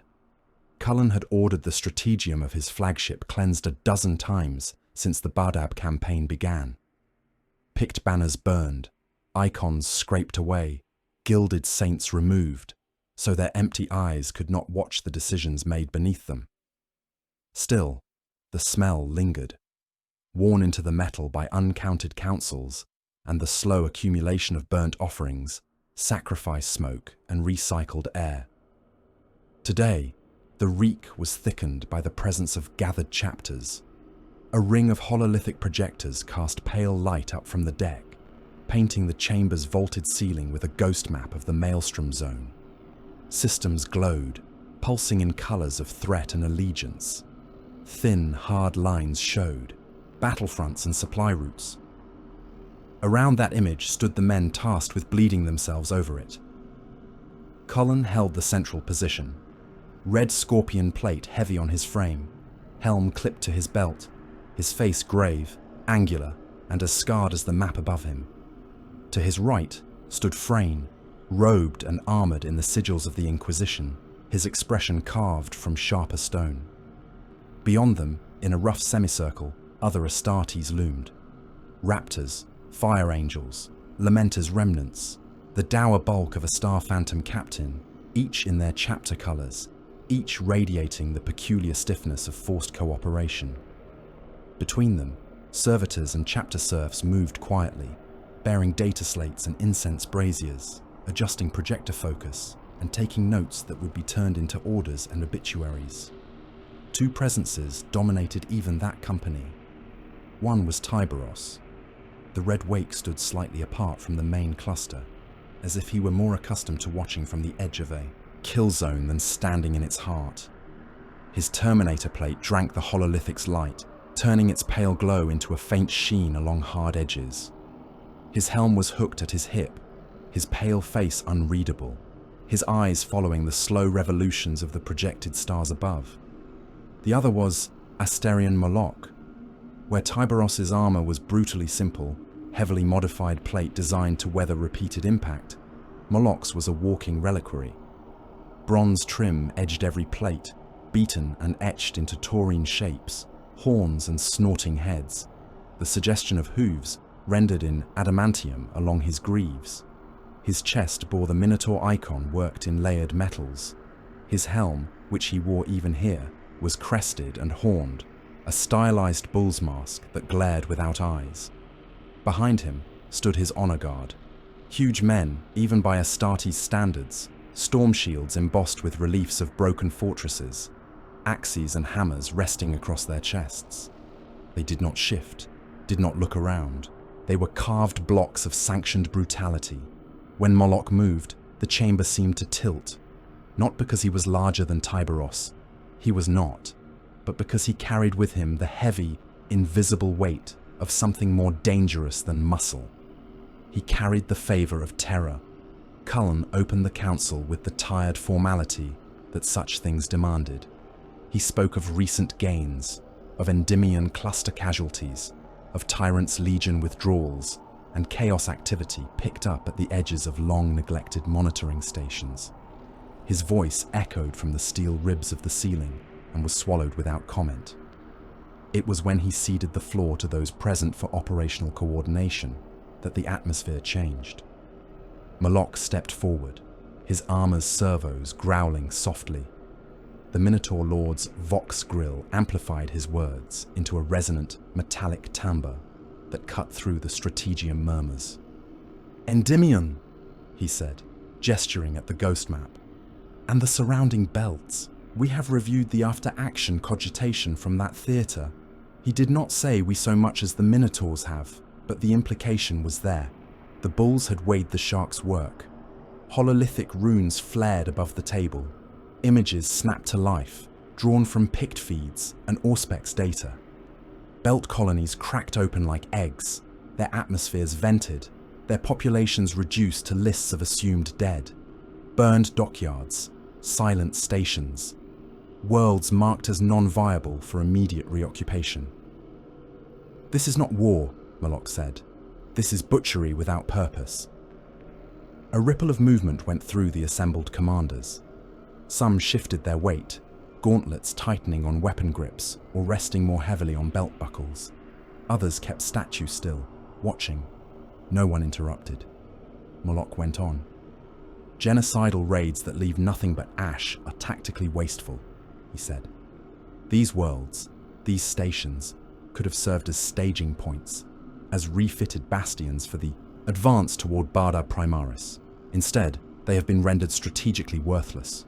The Carcharodons treat Imperial worlds as if they were Xenos nests to be burned out, not assets to be reclaimed." The word assets hung in the air like a bad joke. Billions of human lives condensed into the language of logistics. Tyberos did not move. He stood exactly as he had at the council's beginning, gaze on the hololith.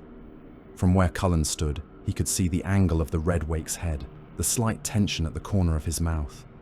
To those who did not know him, he might have looked merely inattentive. To those who had watched Predators before, it was something else. Contempt, worn as silence. Moloch noticed it, of course. Men like him always noticed when focus shifted away from them. "Red Wake," the Minotaur Lord said, helm turning. "You have emptied the Endymion cluster with no regard for ongoing plans. Do you have comment on the damage you have done to this Crusade's operational flexibility?" The chamber grew very quiet. All eyes turned to Tyberos now. Some held open hostility, others naked curiosity. A few, like those of Frayne, weighed the moment like a trial. Tyberos kept his gaze on the slowly turning sphere that represented Endymion Prime. For a breath, for two, he let the silence stretch until it was taut. When he spoke, his voice was low. It did not need amplification. The chamber leaned in to hear him. "Endymion Prime," he said. "Endymion Secundus, beta colonies, belt stations, all under the claw of the tyrant, all feeding his war." He turned his head then, finally looking at Moloch. "Now they are dead," he said. "Dead traitors, dead serfs, and dead planets do not rebel again." The line landed with the weight of a hammer blow. There was no flourish in his tone, no obvious triumph. He delivered the words as if stating a lesson from a child's primer. Simple arithmetic, the kind even a Minotaur should be. Able to manage. A flicker of something like amusement crossed the scarred features of a raptor captain. A Fire Angel sergeant hid a smirk behind his hand. Even Cullen, who had been preparing to intervene, felt a bitter, reluctant, admiring twist move at the corner of his mouth. Moloch did not laugh. "Those dead serfs and dead worlds could have served the Imperium," he said, and for the first time there was heat under the bronze-filtered tone. "They could have been reclaimed, reindoctrinated, tithed properly. You have shown only that you are as eager as any heretic to break what you touch." "We were ordered to deny the tyrant his resources," Tyberos replied. "We obeyed. If you wished those worlds intact, you should have protected them better before you lost them." That last sentence was a naked blade. It cut not only at Moloch, but at the High Lords whose hound he was. The Minotaurs had arrived late to this war by the standards of those who had died in its earliest, bloodiest phases. Tyberos was not shy about pointing out that lateness. One of the Minotaur honor guards shifted then. A small movement, the slide of a hand from shield grip to axe haft. It was enough. Across from him, two Carcharodon veterans took a half-step forward. Their shoulders brushed, shields angling, their helmets tilted toward the bulls, lenses narrowing. The air between the two groups grew thick, the charged quiet before a storm. A lesser Astartes might have stepped back, might have eased the tension with some empty platitude. The Minotaur did not. He stepped into it. A captain from his retinue moved forward, armor so heavily adorned with kill studs and campaign badges that it was a wonder he could still move with his usual aggressive grace. He laid one gauntleted hand on the head of his axe and let it be seen. "The Minotaurs have been granted theatre oversight by mandate of terror," he said. "We speak with the authority of the Senatorum. Carcharodon operations should fall under our coordination if this crusade is to remain coherent." His gaze raked over the Carcharodon officers as if daring them to object. One of Tyberos' veterans, a void-hardened sergeant with a boarding hook slung across his back, let his hand drop casually to the hilt of his chainblade. He did not draw it. He only shifted it enough that the teeth whispered as they moved, a dry rasp like a distant tide grinding bones on stone. Another Carcharodon rolled his shoulders, the motion causing his armor's pistons to hiss. Their posture said clearly that they did not accept the Minotaur's premise, that any hand laid on them without cause would come back bloody, if it came back at all. Cullen saw the line forming, invisible, but no less real. The Minotaurs on one side, the Carcharodons on the other, loyalties and ancient grievances and simple pride stacking the odds towards something irreparable. Vrain saw it too. His fingers tightened around the haft of his staff, thumb tracing the inquisitorial rosette etched there. The psychic pressure in the room rose as hatred and rivalry burned in gene-engineered skulls. Cullen stepped between them. "Enough," he said. He did not raise his voice. Astartes' hearing did not require it. The authority in the word came not from volume, but from the simple fact that someone had to speak it, and that he was the one wearing the mantle of command. He faced Moloch first. "Lord of the Minotaurs," he said, "you were brought into this war to break the tyrant's fortresses and hammer his bastions into surrender or rubble. You have done this." Then he turned toward Tyberos. "Lord of the Carcharodons, you were brought to empty his outlying supports, to make his staging grounds uninhabitable and his refit points unusable. You have done this." He looked from one to the other. "We are not here to choose which breed of predator is more correct," he said. "We are here to kill rebels and heretics. If you feel the need to test yourselves against one another, do it after Badab falls. Until then, all of you are bound by the same strictures. Fratricidal conflict between chapters in my theatre will be recorded as treason." The word hung heavy in the air. Treason. For Astartes, whose entire identity revolved around loyalty and duty, the threat was more than just a bureaucratic label. Moloch's helm turned slightly toward Cullen. His honor guard's weapons eased a fraction, heads dipping. "We do not seek conflict with loyal brothers," he said. The phrasing was careful. He did not say, "We will not cause it." Tyberos's pale eyes met Cullen's. He inclined his head once. "We follow the war," he said. "We are not here to hunt bulls." The tension did not vanish, but it bled away enough that fingers slid from axe heads and chainblade hilts. Cullen gestured toward the hololith, calling up a new image. "Then let us give you something else to kill," he said. The projection shifted. A system near the maelstrom's edge flared into focus. A single jaundiced star, circled by a handful of scabbed planets, and a ring of debris that might once have been an orderly asteroid belt. One world glowed in ominous colors. Vox markers picked out Vox traffic patterns that were not quite right. Warp fluctuations simmered over it in the Pict. "This hub," Cullen said, "originally a Tyrant's Legion bastion. Now, reports indicate, corrupted by full chaos infiltration. A renegade Astartes warband has taken up residence there, one of Huron's more enthusiastic converts. They have been striking at our lines, dragging whole regiments into the warp for sacrifice, and sheltering in the filth of that system's corruption." He let that sink in. "This will be a joint operation," he continued. "Minotaur siege elements will break orbital defenses and ground fortifications. Carcharodon elements will conduct void assaults and deep strikes, sever command nodes, and annihilate the renegade Astartes within. You will coordinate. You will share targets. You will not use this as an excuse to test one another's skulls." He looked at Moloch. "Can your bulls contain themselves long enough to hit the enemy instead of allies?" "Minotaurs obey," Moloch said. There was a sneer somewhere in the metallic rumble, a hint that obey was not a word he enjoyed applying to himself. "We will crack their bastion." Cullen turned to Tyberos. "Can your sharks distinguish the scent of chaos well enough to leave bronze plate unbitten?" Tyberos's mouth did not quite curve into a smile. "We know the difference between the Emperor's symbol and the eight-pointed one," he said. "We will hunt as ordered." The council broke after that, devolving into the familiar grind of logistics and detail. Deployment orders drafted, timetables hammered into place, astropathic windows calculated to avoid the maelstrom's worst rages. Captains filed out, their retinues following like schools of fish trailing larger predators. In the quiet that followed, as incense smoke thinned and the hololith dimmed, Frayne stood alone for a moment with his thoughts. He had wanted weapons. The Badab War had demanded them. The High Lords had given him two very different ones. The Minotaurs were a maul, heavy, blunt, swung by the highest authority in the Imperium. Break this fortress, kill these rebels, show this sector what it means to defy terror.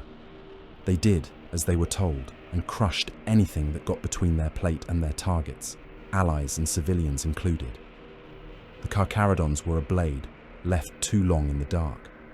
They had been honed on things the Imperium did not talk about in polite sermons. They were used to being loosed on problems and then recalled, if at all, years later, after entire regions had gone silent. He had called both into the same pen. Now he could only pray that they would spend their violence outward, on Huron and his degenerating creatures, rather than turning on each other before the work was done. Outside the Strategium, the flagship's corridors stretched in utilitarian lines, steel ribs and functional lumen strips. Incense faded quickly here. The smell was recycled air, gun oil, and the faint tang of the ship's own machine spirits. Moloch's strides rang heavy along the deck as he left the council, his honor guard falling into formation around him. Servitors and mortals flattened themselves against the walls as he passed. No one wished to impede the hound of the High Lords. He was almost alone when he heard the heavier tread of ceramite behind him, the distinct rhythm of Terminator plate. Tyberos walked without escort. The corridor seemed narrower for it. They drew level at a junction. For a moment, neither altered his course. Two massive forms, all plate and pride, converging with the inevitability of colliding warships. At the last instant, Tyberos slid a fraction. To one side, enough that his shoulder brushed Moloch's as they passed. The brief contact sent a dull thump through the deck. Moloch stopped. "So," he said, helm turning, "the sharks think themselves beyond oversight." Tyberos paused as well and glanced back over his shoulder. "We think ourselves exactly where your High Lords kept us," he said. "Beyond charts, beyond comfortable wars. They call us now because they remember what their oubliette holds." Moloch took a step toward him, honor guard fanning out behind, the corridor suddenly crowded with bronze and grey plate. "The Minotaurs speak with the voice of terror," he said. "When we order you to moderate your excesses, you will obey. Your license to kill is not the same as license to squander." Tyberos faced him fully, pale eyes steady. "You speak with the voice of a council that forgot we existed for a long time," he said. "We listen to the tally of the dead, to whether the enemy is thinning, whether his strongholds are emptying. That ledger matters more than whatever noise comes from thrones above the clouds." For a heartbeat, only the soft whir of armor servos filled the corridor. Moloch's gauntlet flexed on his axe haft. The urge to demonstrate dominance here, now, to carve his sigil into this upstart's plate, burned bright. Tyberos's hands hung loose at his sides. His claws were not extended. He did not reach for a weapon. He did not need to. His lack of reaction said that if Moloch chose to test him here, he would meet that test without hesitation or apology. It was Moloch who turned away first.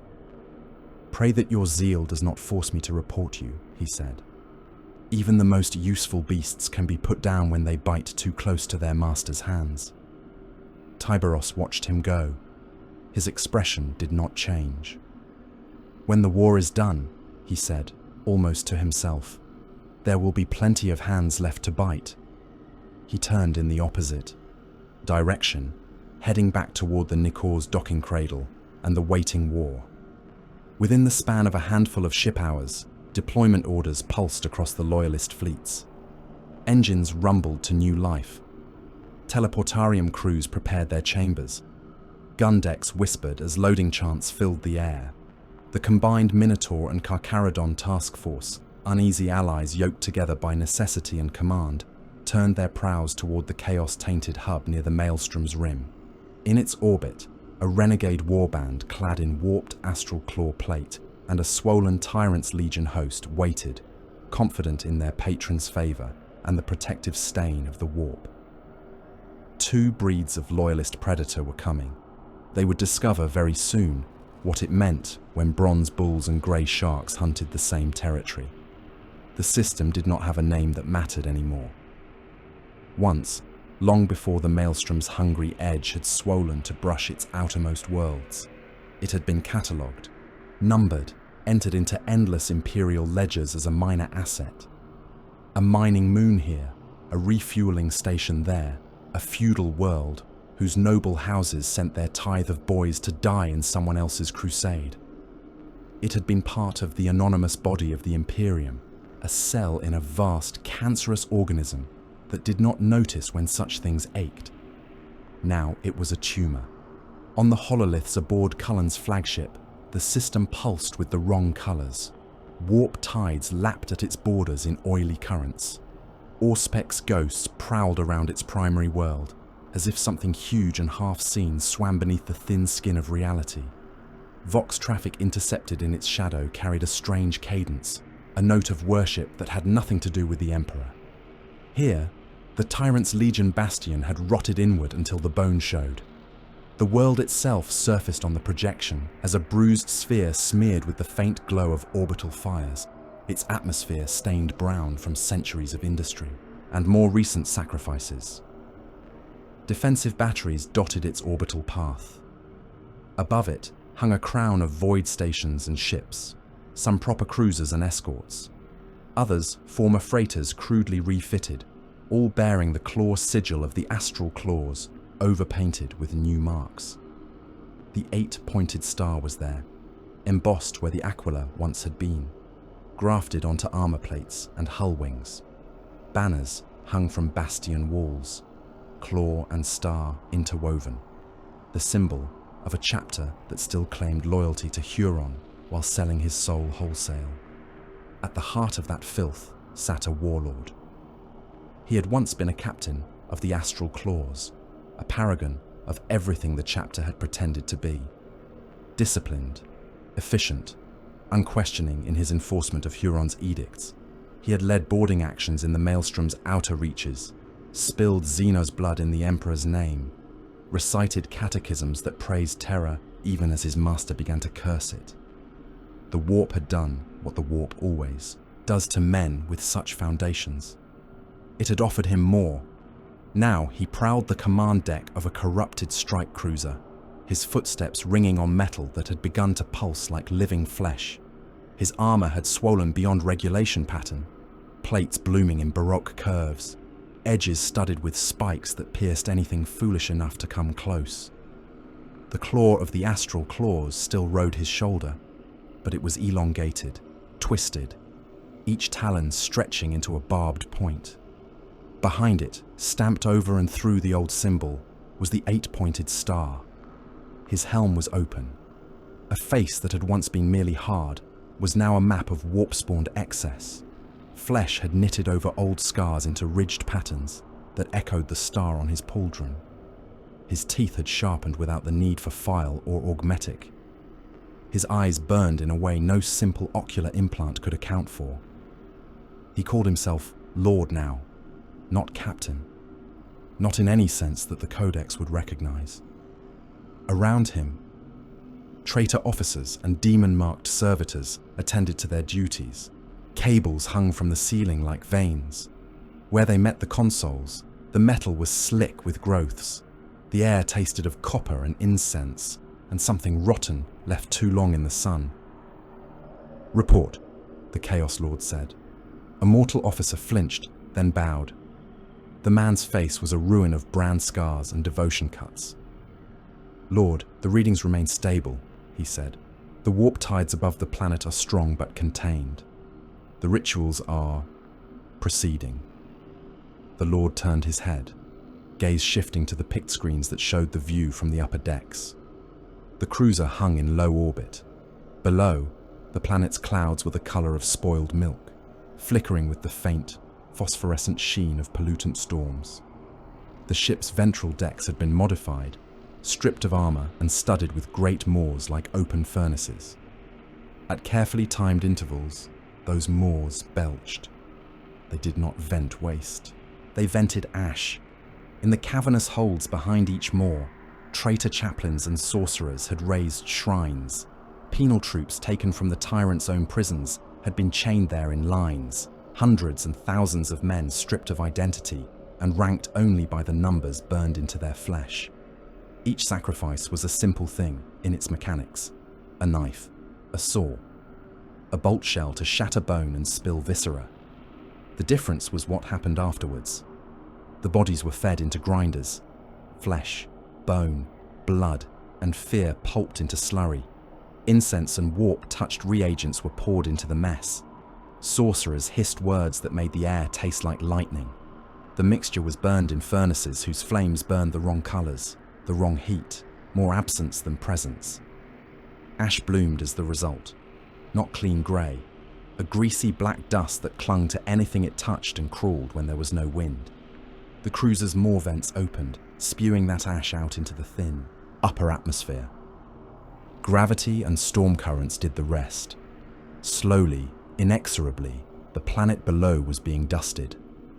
Men on the surface tasted it in their food, in the water, in the air that rasped in their lungs.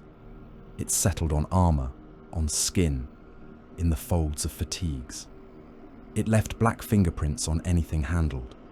It sank into the cracks of concrete and lodged in the lines of tattoos. It also sank into thoughts. Fear became easier to shape. Anger bubbled closer to the surface.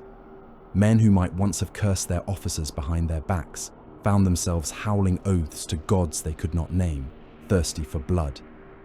Others, weaker in some private way, broke entirely, laughing and sobbing and clawing at their own faces until the Legion overseers shot them for being useless. From orbit, the corrupted chaplains watched their work with satisfaction.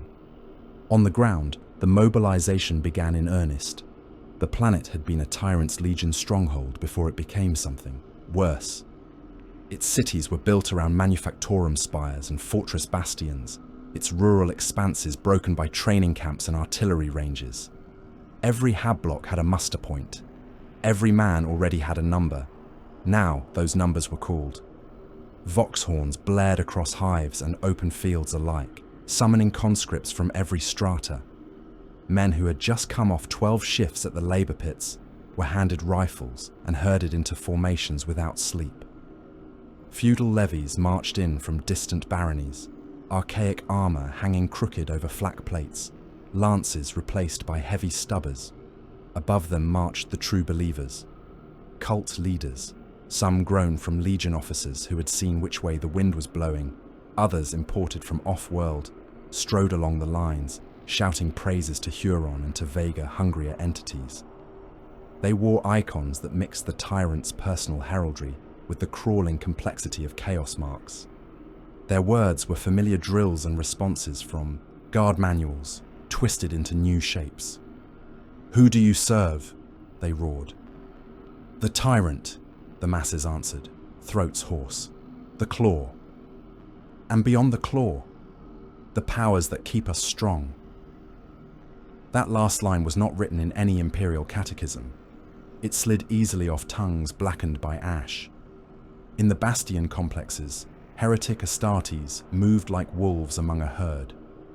Once astral claws, now something else, they oversaw the positioning of artillery, the loading of ammunition, the building of final line redoubts. Their armor showed the same mutations as their lords, to greater or lesser degrees. Additional barbs sprouted from shoulder plates, helmets twisted into snarls. Some had gained subtle, obscene luxuries, flesh growths forming cloaks, cords of vein lashing around their gauntlets. They fused the discipline drilled into them as loyal space marines with the liberated cruelty of chaos. Bayonet practice ended with the instructor driving his blade into a recruit's throat to demonstrate commitment. A speech on holding the line, segued into a detailed description of what would be done to any man who broke and ran in this life and the next. Billions of mortals, some whipped into cult frenzy, others simply too scared to do anything but obey, formed up in battle lines that circled the major hives like living walls. Infantry in the millions, armor in the thousands, artillery batteries that could rake entire horizons. Above them, the sky began to crackle with incoming signatures. The Loyalist armada arrived like judgment. On orbital auspex, Minotaur hulls burned in from the void, their formation tight, their vector direct. The bullhead sigils on their prows might as well have been storm gods, for all the subtlety they brought. In the briefing chambers aboard their flagship, Asterion Moloch stood at the head of a hololithic table, his officers assembled around him. The map of the target system hovered before them, rotating slowly, overlaid with target designations. "Our doctrine remains unchanged," Moloch said. His vox-filtered words were heavy, measured. "We break the shell. We crush the meat inside. There will be no attempt to preserve infrastructure beyond what survives our initial strikes by chance." A senior officer nodded, scarred features lit by the glow of the projection. "We will begin with orbital strikes against primary void assets," he said, gesturing. "Stations, shipyards, refueling docks, anything with mass and guns. We follow with saturation bombardment of surface bastions, artillery clusters, and known command nodes." He did not mention population centers separately. They were woven into the targeting data. If hives took lance fire while bastions died, that was a detail, not a deviation. "Drop patterns Alpha and Gamma will deploy in waves," Moloch continued. "First wave establishes beachheads on the main continents. Second wave reinforces and pushes toward hive cores. We will not pause for prisoners. We will not waste time on sorting loyal from traitor among the Legion. This is a cull." There was no dissent. The Minotaurs did not argue with their lord over tactics. If he ordered them to march through a world's heart and grind it into paste, they would only ask for marching order priority. On the Nikkor, Tyberos' briefing was quieter. His officers gathered around a hololith of their own, the same system represented with subtly different emphasis. Where the Minotaur projection glowed bright around bastions and fortified hives, the Carcharodon display pulsed with light at different points. Void assets, cruiser groups, strike barges, the corrupted flagship whose orbit held slightly above the rest, like a spider in a web of smaller craft, astropathic traffic nodes, warp signature anomalies. "This is their deep water," Tyberos said. "Here is where the warp has eaten most thoroughly. Here is where its stain is strongest." He indicated the corrupted strike cruiser with one claw. "This will be my work," he said. "These will be yours." He highlighted the escort groups, the smaller cruisers, the carriers. "While the bulls drown the shore," he said, with a faint twist of his mouth, "we will clear what swims beneath." Cord grunted softly. "The most corrupted assets," he said. "The densest concentrations of marked Astartes. You are making this easy, Lord." Tyberos nodded once. "I want no questions when this is over," he said. "No advocates arguing that some of these can be reclaimed, that they were merely misled. Chaos has its teeth too deep in this place. We will rip those teeth out. Every traitor Astartes you find on these void hulks is sanctioned for extermination. No repentance, no capture, no mercy." The officers bowed their heads in acceptance. The irony of it all would have amused some demon, if any such thing bothered with humor. Space Marine chapters had been forged as brothers, sons of gene fathers, bred in the forges of the Emperor's laboratories, given different colors and different doctrines, but the same purpose. In the myth of the Imperium, they were the purest expression of loyalty and martial virtue, unbreakable bulwarks against the night. Now, in the deep and slippery truth of the 41st millennium, there were battlefields like this. On one side, Astartes clad in armor still bearing the echoes of their old chapter. now softened and swollen by warp favor, serving a warlord who had traded oaths to terror for whispers in his sleep. On the other, Astartes, whose loyalty remained technically unbroken, whose gene seed passed inquisitorial tests, whose banners still bore the Aquila, but whose methods had stepped so far beyond mercy that only semantics separated their atrocities from those of the heretics. The same prayers had been taught to both, once. The same stories of Primarchs and the Golden Throne. Now each side saw the other and recognized themselves, distorted in different ways. Above the world, the corrupted cruiser groups stirred. Lights flared along hulls that had begun to bulge and sag in organic shapes. Void shields rose, crackling with the foul shimmer that comes from too much warp saturation. Launch bays opened like wounds, spewing clouds of fightercraft and attack boats that trailed sickly contrails. They formed up in ragged lines, not the neat blocks of a disciplined fleet, but patterns dictated by some malignant instinct. Corrupted machine spirits met the incoming Minotaur and Carcharodon ships with snarls of binary, gunnery crews chanting to gods that promised them a place in some nightmare beyond the stars. The void between fleets filled with fire, lances stabbed out, spears of hard light bridging distances that would have taken mortal ships long minutes to cross. Macro shells, each a city-killing mass in its own right, roared from batteries, burning through the darkness, their trajectories, leaving hot streaks on auspex. Between them, slow, pathetic, and doomed, drifted civilian convoy craft. Freighters that had been trying to slip out of the system at the first sign of mobilized fleets were caught between hammer and anvil. Some carried Legion deserters, some held only terrified families with enough wit to read omens. Others were full of press-ganged workers being shifted between manufactorum complexes. None of it mattered. A Minotaur broadside took the flank off a troop carrier, shredding its hull into tumbling chunks. Hundreds of bodies spilled out, freezing instantly, arms still flailing as if they could swim through vacuum. An answering chaos volley, meant for a Carcharodon escort, went wide and hit a fuel transport instead. The ship's core went critical, blooming into a brief, terrible star that vaporized everything near it, friend and foe and neutral alike. On the Nikos bridge, Tyberos watched the dance. The hololithic projection showed enemy hulls as symbols.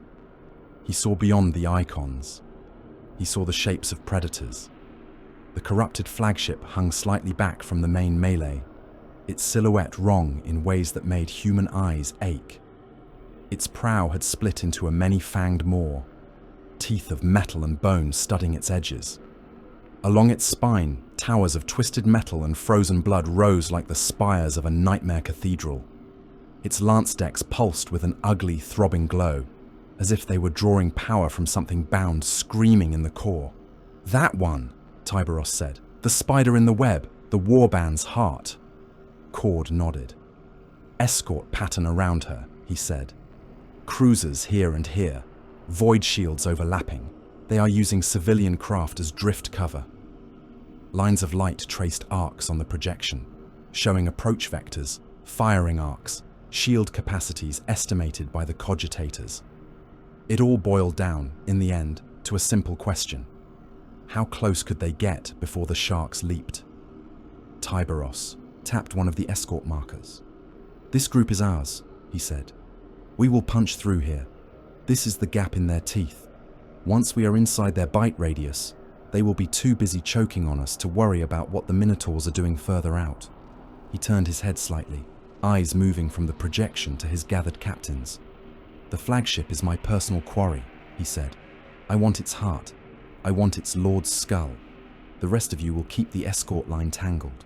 Sink them, ram them, board them. I do not care about the method, only that when we are done, there is nothing left that can throw its shadow over this war again." There was no cheer. The Carcharodons did not waste breath on ritual shouts. Their acknowledgement came in the tightening of jaws, the slight forward shift of posture, the way hands settled on the grips of weapons as if feeling their weight in advance. "This is where the wake changes," Tyberos said. "Until now, we have Been emptying pools at the edge. Here, we smash a dam. The blood from this will colour everything that follows. Outside, the Nika's engines flared, angling the cruiser into a new attack run. Boarding torpedoes whispered hymns to themselves in launch racks, their machine spirits eager. Teleportarium crews began to chant, sealing their own oaths into the warp patterns they would rip open. Far away, on the corrupted flagship, the Chaos Lord felt a shiver run through his ship. He mistook it for the pleasure of his own gods, their approval of how thoroughly he had steeped this world in ash and madness. He did not yet know that another predator had marked him. The first heretics of Badab's fall had taken their oaths in secret, in quiet chamber and dark shrine. They had whispered their betrayals into the ears of demons and been rewarded with power. Now they were about to discover what it meant when loyal monsters came to collect payment. The first shells fell like slow, deliberate punctuation. From orbit, Minotaur warships adjusted their firing solutions with priest-crafted precision. Targeting runes flickered over hololithic projections of the world below, picking out bastions, trench complexes, artillery nests. There were population overlays too, density graphs that showed where billions of humans clustered in habstacks and hive cores. The Minotaurs ignored those. Macro batteries roared. Lance decks spat lances of hard light that punched through the upper atmosphere, boiling channels through polluted cloud and warp-tainted ash. The bombardment did not come as an overwhelming deluge. It came as a series of calculated blows, each one aimed to crush a specific stronghold, to collapse a particular bunker network, to turn a carefully laid defensive grid into a jagged wound. On the surface, the planet shook. Fortress walls that had endured centuries of small wars and drills buckled as the ground beneath them liquefied under the impact of city. Killer shells. Bunkers imploded, their reinforced ceilings slamming down onto Legion officers and cult leaders who never got to finish their last scream. Artillery batteries vanished in gouts of dirt and flame, guns and crews pulverized into slag and ruin. Around and between those targets, hab blocks and manufactoria suffered the same fate by proximity. Whole districts were swallowed by secondary collapses as the shockwaves rippled outwards. Millions of men, women, and children who had never worn a Legion badge, whose only crime was to live under the tyrant's stolen rule, died without notice, their last sensation the sensation of their bones shaking apart. From the Minotaur gunnery decks, it all resolved into neat lines of green on projected readouts. Battery 1, target cluster Alpha, effect good. Battery 3, target Delta, bastion no longer emitting Vox. Ground-level Vox feeds cut in and out, carrying snatches of terror and chanting in the flat, professional tones of heretic Astartes trying to impose order on chaos. The Minotaurs did not pause. They adjusted their aim and fired again. When the first wave of bombardment had broken the world's teeth, the descent began. The sky was already wrong before the dropcraft knifed into it. Warp ash from the sacrifices above had left a permanent bruise on the upper atmosphere. Clouds hung low, the color of spoiled marrow, threaded with veins of corona light from the enemy's burning stations. Where the orbital bombardment had punched through, vast columns of smoke and chemical vapor rose, turning everything beneath them into a murk shot through with flashes of fire. Into that, Minotaur and Carcharodon craft fell. Drop pods tumbled in controlled fury, retro jets firing in choreographed bursts. Gunships and bulk landers rode their own contrails, engines screaming against the drag of the poisoned air. Flak rose to meet them, streams of tracer fire lancing upward in thick curtains. Macro cannon shots, wild and panicked from batteries that had survived the first bombardment, carved blind swathes through the descent lanes. A Minotaur boarding craft, heavy and blunt-nosed, took a macro shell square in its underside. The impact tore through its armor like a fist through wet paper, turning the troop bay into a whirling blender of ceramite fragments, limb stumps, and molten metal. For a heartbeat, the craft continued on momentum alone, venting blood and fire. Then it came apart, its shredded bulk raining down in streaks of burning shrapnel onto an already ruined manufactorum district. A Carcharodon drop pod lost a fin to flak fire, spinning out of alignment. Inside, the occupants rode the spin in silence, maglocks securing them in place, their stomachs steady despite the wild rotation. The pilot cogitation spirit howled in binaric panic, thrusters fighting to correct. At the last moment, the pod's machine soul dug its claws into the atmosphere, stabilized, and slammed into the ground hard enough to crack the rock beneath, hatches blowing outward in a blossom of smoke and dust. Some were not so fortunate. Here and there, plumes of fire marked where dropcraft had simply ceased to exist under the weight of enemy fire. Their cargo of Astartes turned into vapor and fragments that rained down with the ash. On the ground, the tyrant's legion met the storm. At one of the largest trench complexes ringing a primary hive, the Minotaur spearhead hit like a meteor. The legion trenches had been dug deep, reinforced with sandcrete, rockcrete, and whatever else they could scrape together. Barbed wire and razor line curled above them in vicious knots. Heavy stubbers and autocannon emplacements squatted along their length, barrels already hot from firing at the drop waves. Behind the trenches, Hab-level militia and pressed gang infantry ready to plug any breach, officers pacing the lines with shock mauls and pistols. For a heartbeat, when the ground stopped shaking, from the last orbital hit, there was quiet. The only sounds were the crackle of flames in the distance and the rasp of labored breathing. Then, Minotaur pods hammered down into no man's land. The impact threw men off their feet, trenches buckling, parapets collapsing. Before the echoes had faded, pod hatches detonated outward, petals of heavy metal slamming into the earth. Minotaur assault squads surged forth, their armor spattered with drop soot, their storm shields held high. They did not roar. They did not waste breath on war cries. They moved forward in that same measured, relentless cadence that had carried their shells in from orbit. Gun lines opened up, las fire and stubber rounds spitting into the storm shields. Patterns etched into the adamantium flared as impacts triggered layered wards. Rounds that might have torn mortal men apart in mid-stride instead hit and flattened, their energy absorbed or turned aside. The closest Minotaurs kept their shields up, hammers and axes held behind that wall. Those behind them fired bolt pistols over the shield edges, each shot punching through bodies and armor alike with obscene efficiency. The first Legion trench lasted heartbeats. The Minotaur vanguard reached it at a trot and then stepped down into it as if stepping into a shallow stream. Storm shields angled, clearing space. Chain axes came down in tight arcs, ripping through flak armor and human bodies as if they were nothing. Please support the channel and check out the link below for the best merch. Men died in lines, skulls sheared open, limbs torn off, torsos unzipped from sternum to groin. The air filled with sprays of blood that turned the trench walls slick in instants. One Legion sergeant, a veteran of too many border wars, drew his power sword and leapt to meet the nearest Astartes, bellowing a curse to whatever god might listen.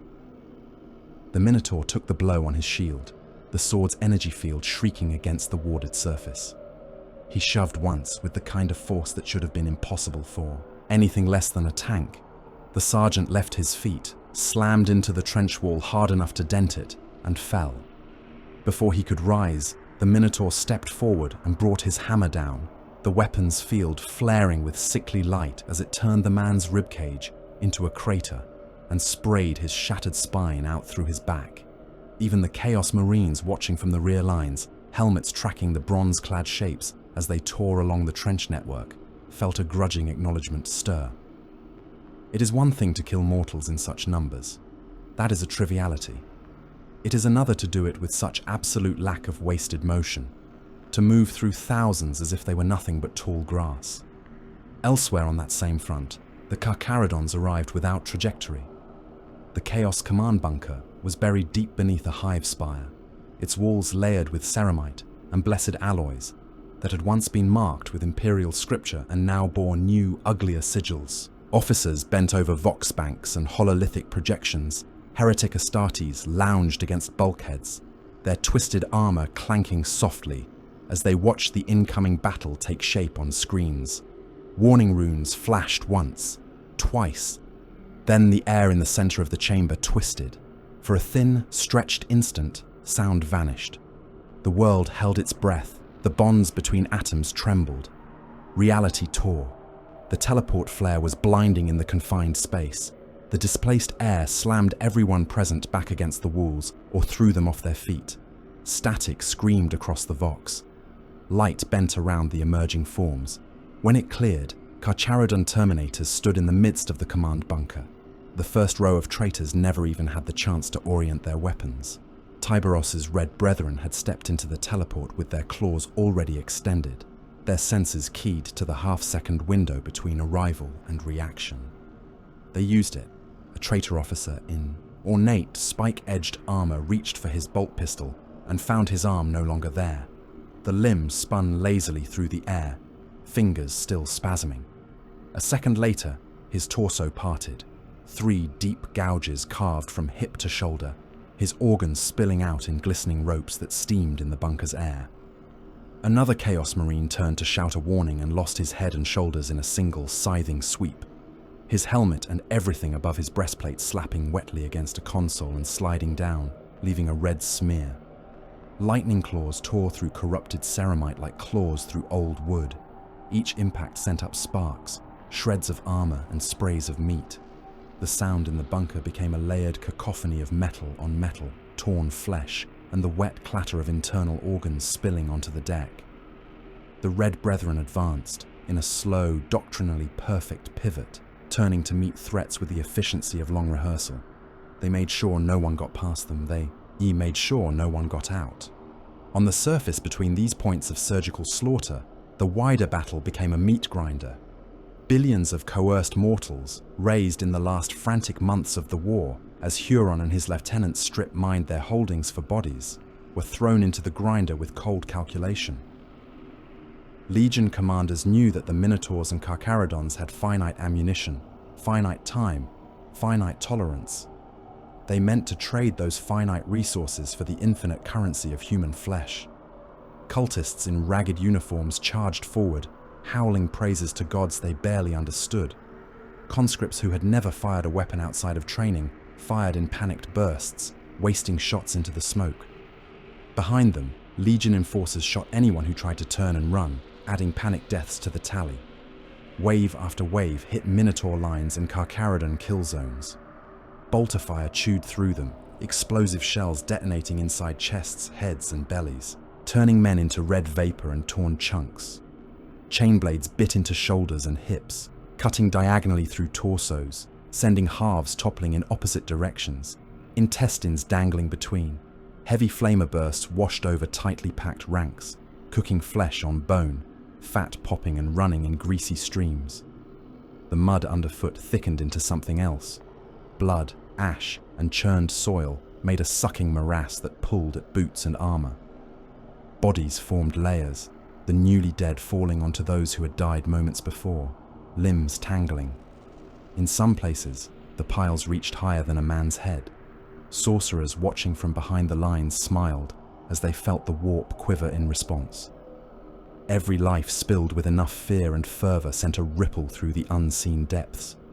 The air shimmered more easily. Whispers grew louder. In the cratered ruins of a former manufacturing plaza, Tyberos met the Chaos Elite. They had been waiting for him. The Chaos Lord knew enough of loyalist doctrine to guess where and how counterpunches would fall. He had kept his most favored veterans in reserve, armored in the most warped plate, armed with demon-touched blades and relic bolters pulsing with stolen souls. They gathered in the shadow of a toppled statue of the Emperor, now defaced with claws and horns. When Tyberos came for them, they did not break. He led his red brethren into the square, lightning claws humming, armor scarred from the teleport breach and the corridor purges that followed. Around him, his Terminators advanced in a tight formation, creating a wedge of inevitable mass. The Chaos Squad opened fire first. Their bolters barked, shells howling as they closed the short distance and hit home. Some detonated against Terminator plate, cracking and pocking the thick ceramite. One found a joint, blowing out the knee of a Carcharodon veteran, sending him crashing to the ground. He roared, tried to rise, and then a second shot took him in the visor, turning his skull into a burst of red and white, where it pressed against the inside of his helm. Tyberos stepped over his brother's corpse and accelerated. The two lines met with a sound like a collision between gods. A corrupted Astartes swung a chain axe at Tyberos' head, teeth screeching against the red wake's raised claw. The blow was heavy enough to stagger a lesser man. Tyberos absorbed it, turned his wrist, and drove his other claw into the traitor's abdomen. Warp-swollen ceramite resisted for a heartbeat, giving under the points like gristle. Then the blades punched through, tearing into what lay beneath. The Chaos Marine's insides were no longer entirely human. Tyberos' claws sank into a writhing tangle of organs that should not have been arranged that way.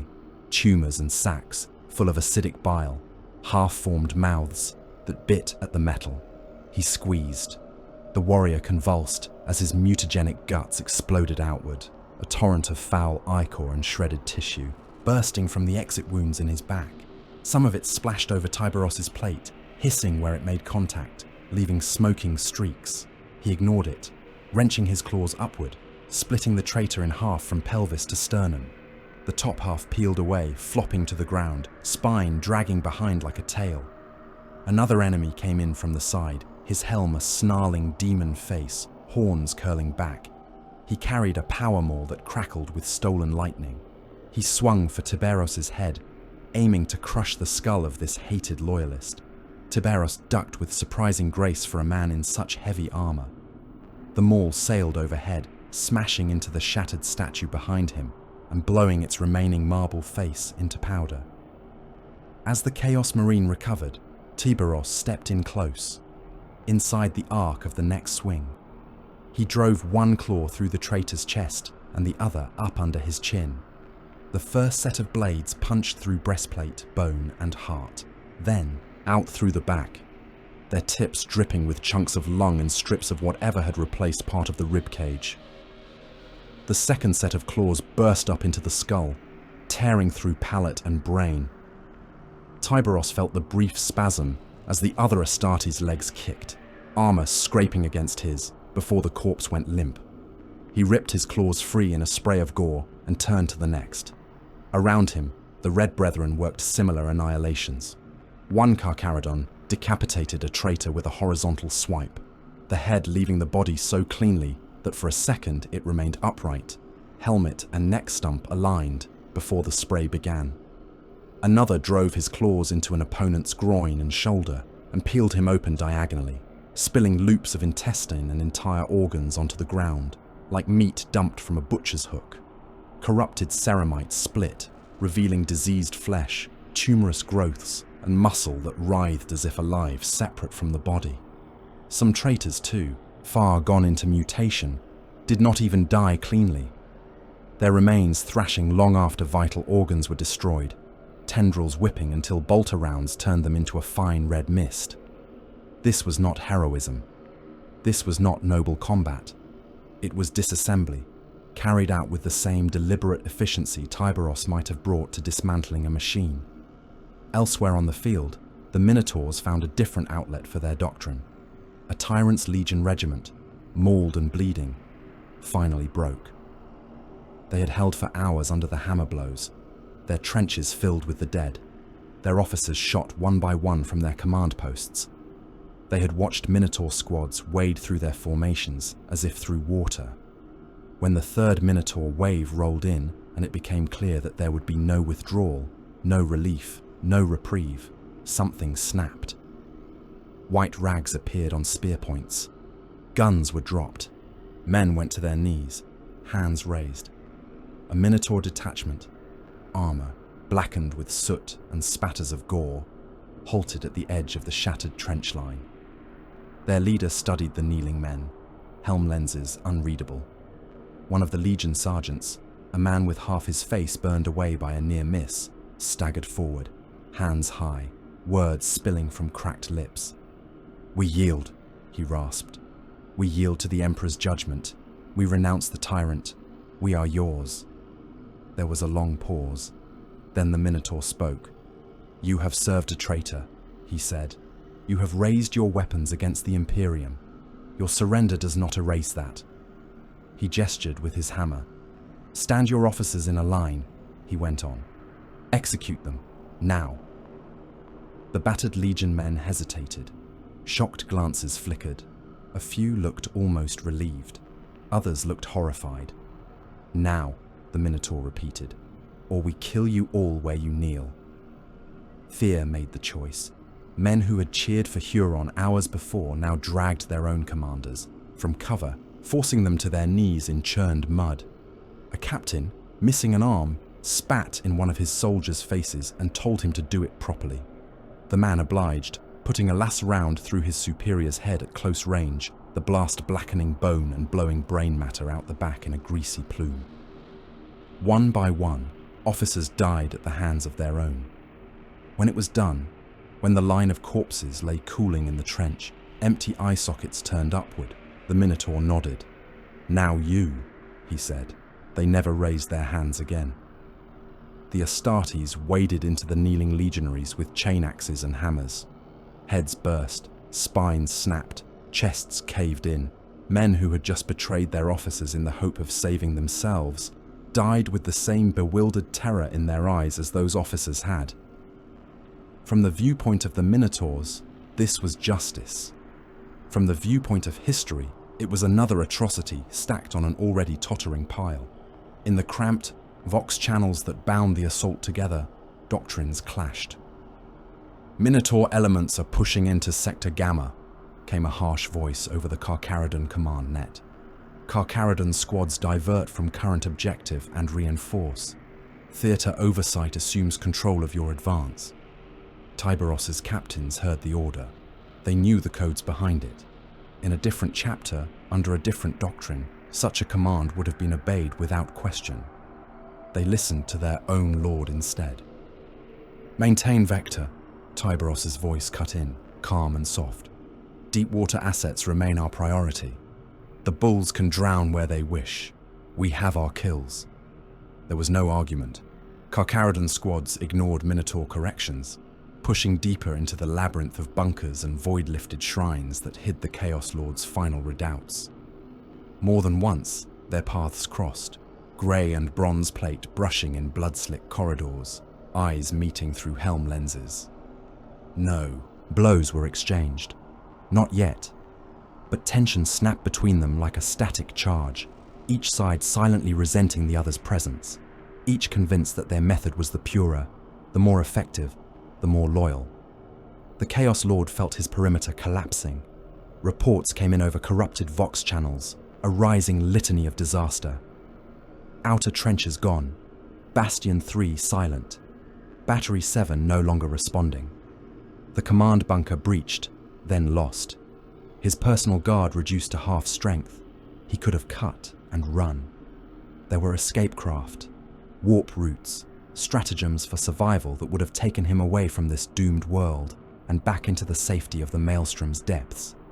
He did not consider them. Pride and devoted madness would not allow it. Instead, he ordered a different kind of withdrawal. On the outskirts of the main hive, in a sacrificial pit carved from what had once been a habdome, thousands of Legion troops already knelt, chained in place in concentric circles around a central altar. The ash from the cruiser above had clung to them thickly, turning their skin into a cracked, blackened mess. Their eyes rolled in their sockets as the symptoms of long, slow corruption climaxed in one concentrated burst of terror. Sorcerers stood on platforms above them, arms raised, staves and blades pointed at the storm-racked sky. When the order came, they did not hesitate. Guns snapped up, knives flashed down, chain axes revved. The kneeling men died where they knelt, throats opened, guts spilled, skulls caved in.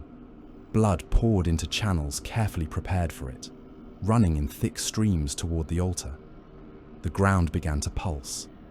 Warp energies, fed by the planetary wide butcher's bill, gathered at that point. The air shimmered and twisted.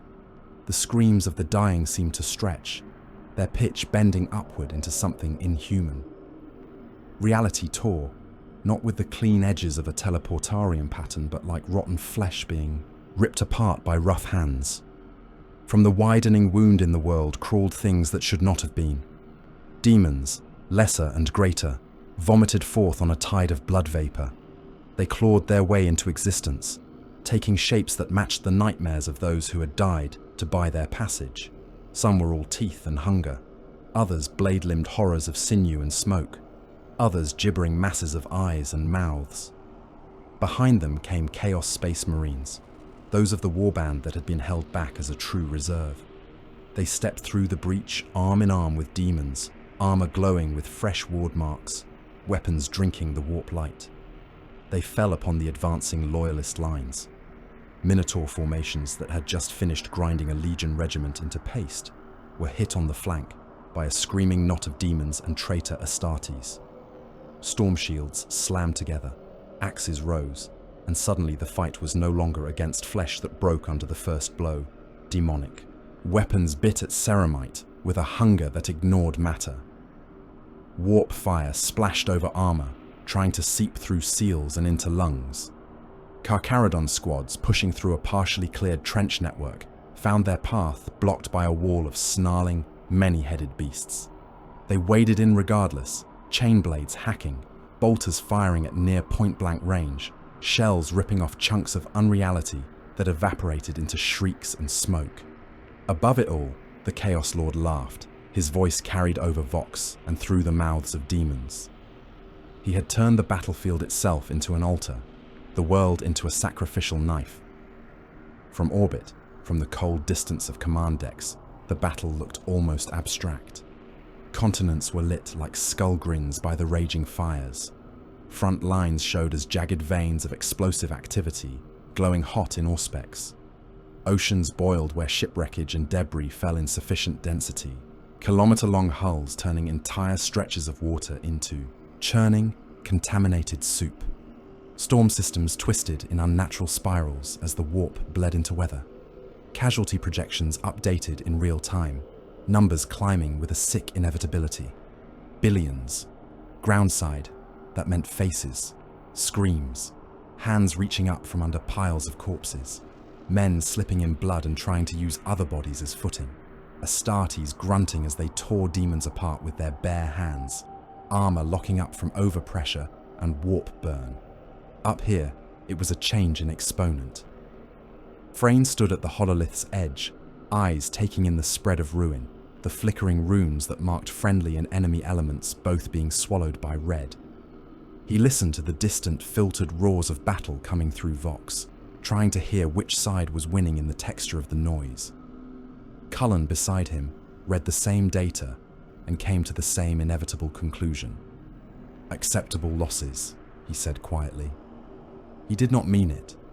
No sane man could look at a world being torn apart, its population measured in billions reduced by a meaningful fraction in a single planetary day, and mean that phrase in any moral sense. But this was not about morality. It was about the ledger. Kill this many here so that fewer die somewhere else. Burn this world now so that others do not burn later. Spend lives like ammunition, because in the Badab War, lives were ammunition. They were the powder you burned under shells marked with chapter sigils and High Lord decrees. Below, Cairo burned again. Not the same rock as before, not the same population, not the same banners, but the pattern held. A secessionist world crushed under the hooves of bronze bulls and the teeth of grey sharks, its surface turned into screaming testament to what it meant to defy the Imperium. The war would move on. It always did. Whether anything living would remain here when the last bolt shell was spent and the last demon banished was a question for later.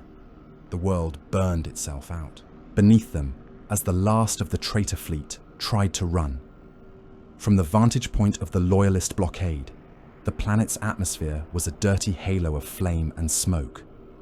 Firestorms raged along continents shattered by lance strikes and artillery saturation. Bright veins of orange and white that traced the outlines of dead hive cities.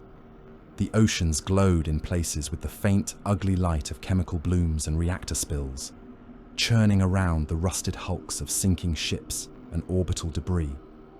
Above that dying globe, the Chaos flagship and its surviving escorts turned their prows outward, away from the Loyalist guns and toward the Maelstrom's deeper shadow.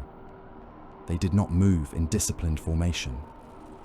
Their line was ragged, broken by the wrecks of ships that had already tried and failed to break through, all tumbling hulks and leaking atmosphere.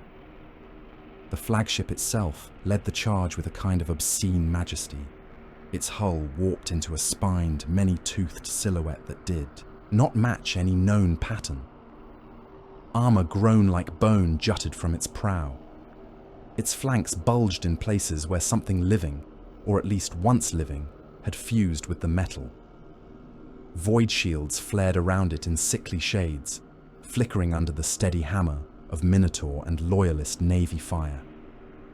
Macro batteries along its length vomited shells back in reply, a constant thunder of launches that kept the space between fleets full of burning metal. Within that shattered dance, the Carcharodons moved. The Nicor angled slightly aside from the main line of Minotaur ships, its prow cutting across the arc of the fleeing Chaos group like a grey fin through churning water. Its engines burned hot, not to maintain range, but to close it. Their augers did not track the flagship with the intent to kill it at distance. They tracked it with the intent to reach it. On the Nicor's command deck, Tyberos watched the tactical hollow redraw itself as the enemy attempted their breakout. The flagship's icon pulsed, a hateful red and black smudge pushing against the ring of Loyalist symbols. Its escort markers drifted close, forming a ragged net around it, their launch bays spilling attack craft and torpedoes like parasites. Cord's gauntleted hand traced the projected vectors. "If it makes the Maelstrom's edge, we will lose it," he said. "Too much warp interference, too many places to hide. It will vanish into the same dark we crawled out of."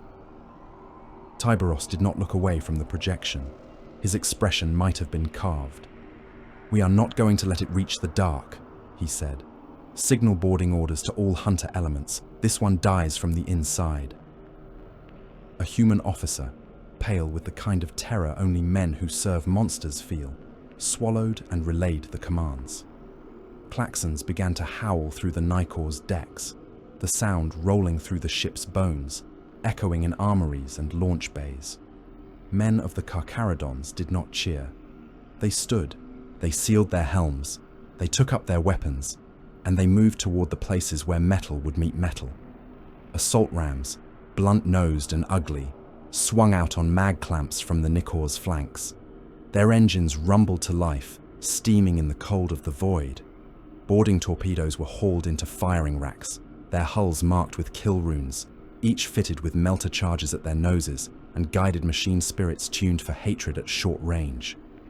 In the teleportariums, the air stank of ozone and sacred oils. Tech priests clanked around the ancient machines, checking rune banks, tightening cable couplings, muttering binaric litanies to keep the temperamental warp shunts from eating the souls of those who stepped into them. Tyberos walked into his own teleport chamber like a man entering a familiar valley.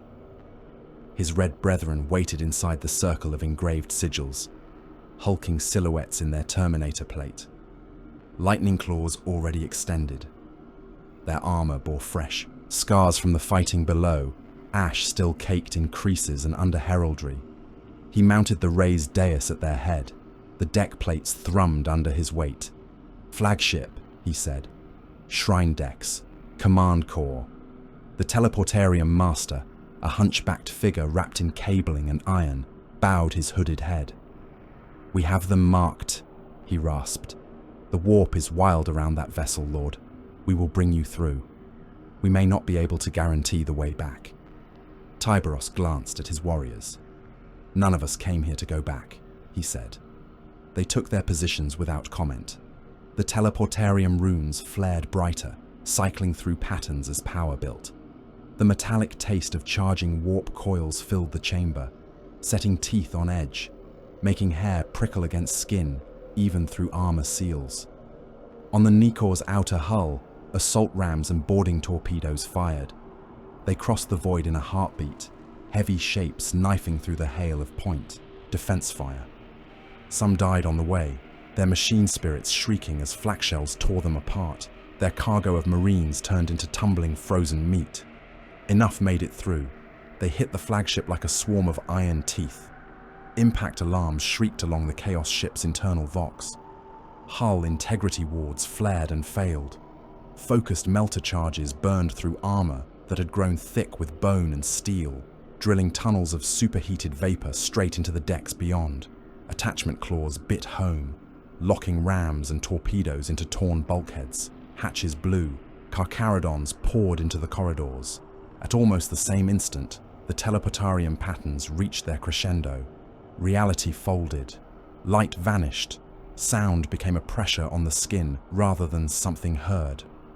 For a heartbeat, Tyberos knew only the crushing weight of nothing. Then the universe snapped back around him with the brutal indifference of an uncaring sea. He appeared in motion.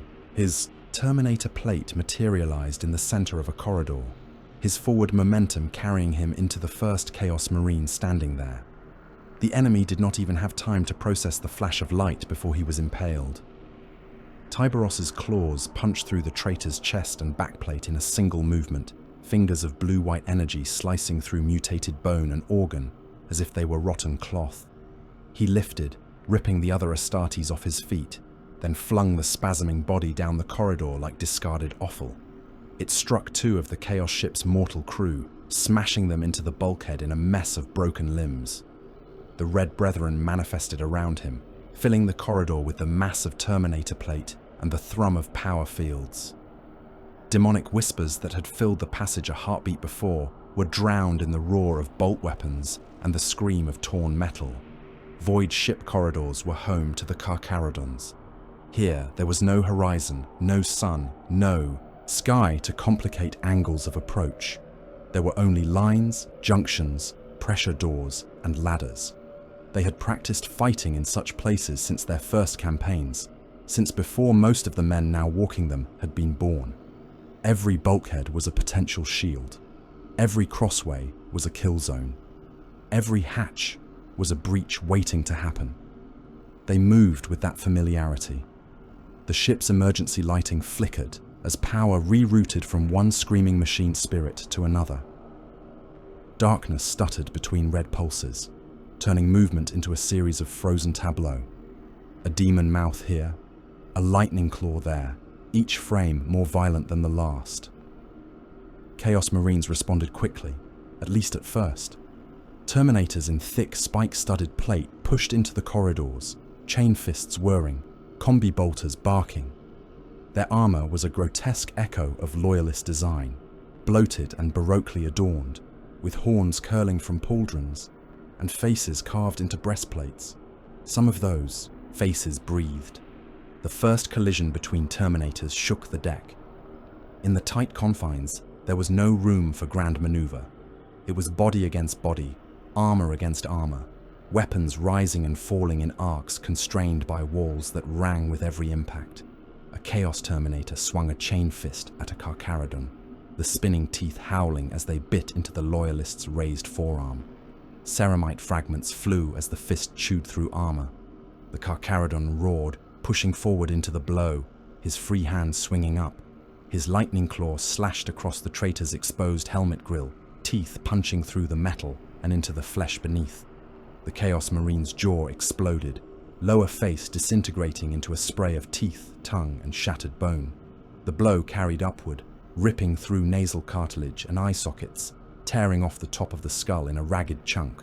Brain matter, grey and white, and threaded with unnatural black veins, burst free, in gobbets that floated for a heartbeat in the microgravity of the decompression scar, before being smeared into red smears by the next bodies that slammed through them. Another traitor brought his combi bolter up and fired at near point-blank range. The shells hammered into a Carcharodon's chest, cracking plates, one round finding a seam and punching in. It detonated inside the breastplate, shredding lung tissue and severing one of the Marine's secondary hearts. He staggered, breath going ragged, blood flooding his mouth. He did not fall. He slammed into his attacker's shoulder first, driving him back into the wall hard enough to dent it.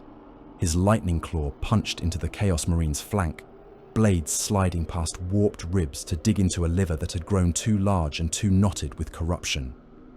He sliced sideways, more sawing than cutting, feeling the resistance of fused bone and cartilage before they parted. The traitor's guts spilled out through the tear in his side in a torrent, loops of intestine uncoiling like rope, slick with filth, some of them twitching as if still trying to crawl away. The ship's artificial gravity, damaged and fluctuating, failed entirely in that section as a nearby power node blew. Bodies, blood, and detritus lifted off the deck in a slow, obscene ballet. Severed limbs drifted, fingers still spasming, traction boots spinning lazily. Droplets of blood, each the size of a man's fist, hung in the air like a constellation of dark stars. Terminators fought through it, pushing off walls, using magnetic clamps to stomp across deck and ceiling alike.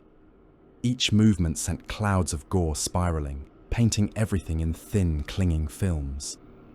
Somewhere deeper in the ship, alarms shrieked in a different tone. Shrine decks, Vox flagged. Command Corps, breach alerts. Telemetry from other boarding teams flowed into the Nicor, some cut off mid-report as squads vanished under counterattacks, others calmly confirming progress. Tyberos did not ask for updates. His path was chosen. He carved his way through the flagship's interior like a wedge of inevitability, following the half-remembered layouts of similar ships, the instinctive understanding of where men who thought themselves gods would put their sanctums. The main shrine deck was a wound in the ship's spine. The chamber was vast by void standards, a cathedral hollowed out of bulkheads and support frames, its ceiling lost in shadow, its floor a mosaic of bone and tarnished metal. Idols crowded every space. Some had once been statues of the Emperor and saints, now hacked and reforged into twisted representations of the warp's powers. Others were new, grown from fused flesh and steel, pulsing faintly with their own diseased life. Warp light leaked through the stained plasteel panes that had replaced any functional viewports, turning the air into a sluggish soup of color and heat. Bound demons writhed within those panes, pressing malformed faces, and claws against the inner surface, as if desperate to tear their way into the chamber. The Chaos Lord waited at the far end, before an altar built from the fused remains of a ruined command throne and 100 skulls. His armor was even more monstrous up close. Plates had expanded to form a hunched, almost hungry-like shape, spines jutting along his back. Chains dangled from his pauldrons, each ending in a half-melted aquila, or an imperial oath scroll torn and burned at the edges. His helm had become a snarling mask, the jaw split into two halves lined with jagged teeth. Behind him, bound to the altar by chains tipped with hooks, demons pulsed and screamed. Their bodies had no consistent shape, all eyes and mouths and grasping tendrils, but their hatred was a pressure in the air. When Tyberos and his Terminators stepped into the shrine, the demons howled louder. "So the sharks have come," the Chaos Lord said. His voice echoed distorted around the chamber, carried by Vox, Warp, and the mouths of his bound patrons. Carcharodons, butchers of forgotten wars. How fitting. Tyberos advanced, claws held low, head tilted slightly as he took in the room. "You ran," he said. "You tried to leave your dead behind for others to bury." The Chaos Lord laughed. It was not a pleasant sound. "I tried to carry their victory into the maelstrom," he said. "I tried to bring their sacrifice to those who justify it. You are no better than I. You just kneel to a different throne." He spread his arms, the movement making the chains at his shoulders jangle. "Look at what they have made of you," he went on. "You depopulate worlds. You render planets quiet by filling them with corpses. They call you loyal while you do it. They sign their names to your orders with clean hands, never seeing what the blood looks like up close. You and I are the same breed of monster." Tyberos walked another few paces forward, each step leaving a heavy imprint in the bone mosaic. He did not rise to the bait with a speech. He did not deny the truth in parts of it. His voice, when it came, was as flat and deep as ever. "Monsters at least understand what must be culled," he said. "You do not. You have traded duty for whispers." He raised his claws. "Come down from your altar," he added. "Let us see whose masters feed their hound better." The Chaos Lord roared and charged. For all the warp had twisted him, he still moved with the speed and strength of an Astartes, amplified further by whatever foul pacts he had sealed. His blade was a thing of edges and mouths, a sword that wavered between metal and something more fluid, its surface crawling with faces that screamed without sound. He swung for Tyberos in a downward cleave that would have sundered most men in half through plate and bone alike. Tyberos stepped in to meet it. His left claw caught the descending blade, power fields sparking, shrieking as they met. The warped metal tried to bite, tendrils of substance licking at his gauntlet, seeking seams. The Red Wake's armor shrilled protest as the energies clawed at it, paint bubbling, sigils blistering.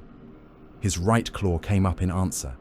He slashed low, aiming for the Chaos Lord's knee. The traitor twisted, but not quite fast enough. Tyberos's blades tore through the joint, ripping away greave and the mutated flesh behind it. The lower leg separated, spinning as it went, a grotesque shape of armor and bone and dangling sinew, spewing arcs of blackened blood. The Chaos Lord bellowed in pain, staggering, using his offhand to steady himself against the altar. A demon bound there leaned forward as if to lick at the gout of blood spraying from his stump. "You cannot kill me," he snarled, bringing his sword around again, one-handed. "I am blessed." Tyberos stepped inside the swing, his massive bulk colliding with the traitors. They slammed together in a crash of ceramite, spikes, scraping against smooth plate, power fields hissing and crackling as they momentarily intersected. Up close, Tyberos could smell the corruption. Even through his armor's filters, the stench of spoiled flesh and warp burn was a thick, choking thing, layered with the copper tang of blood and the weird, sweet note of demon presence.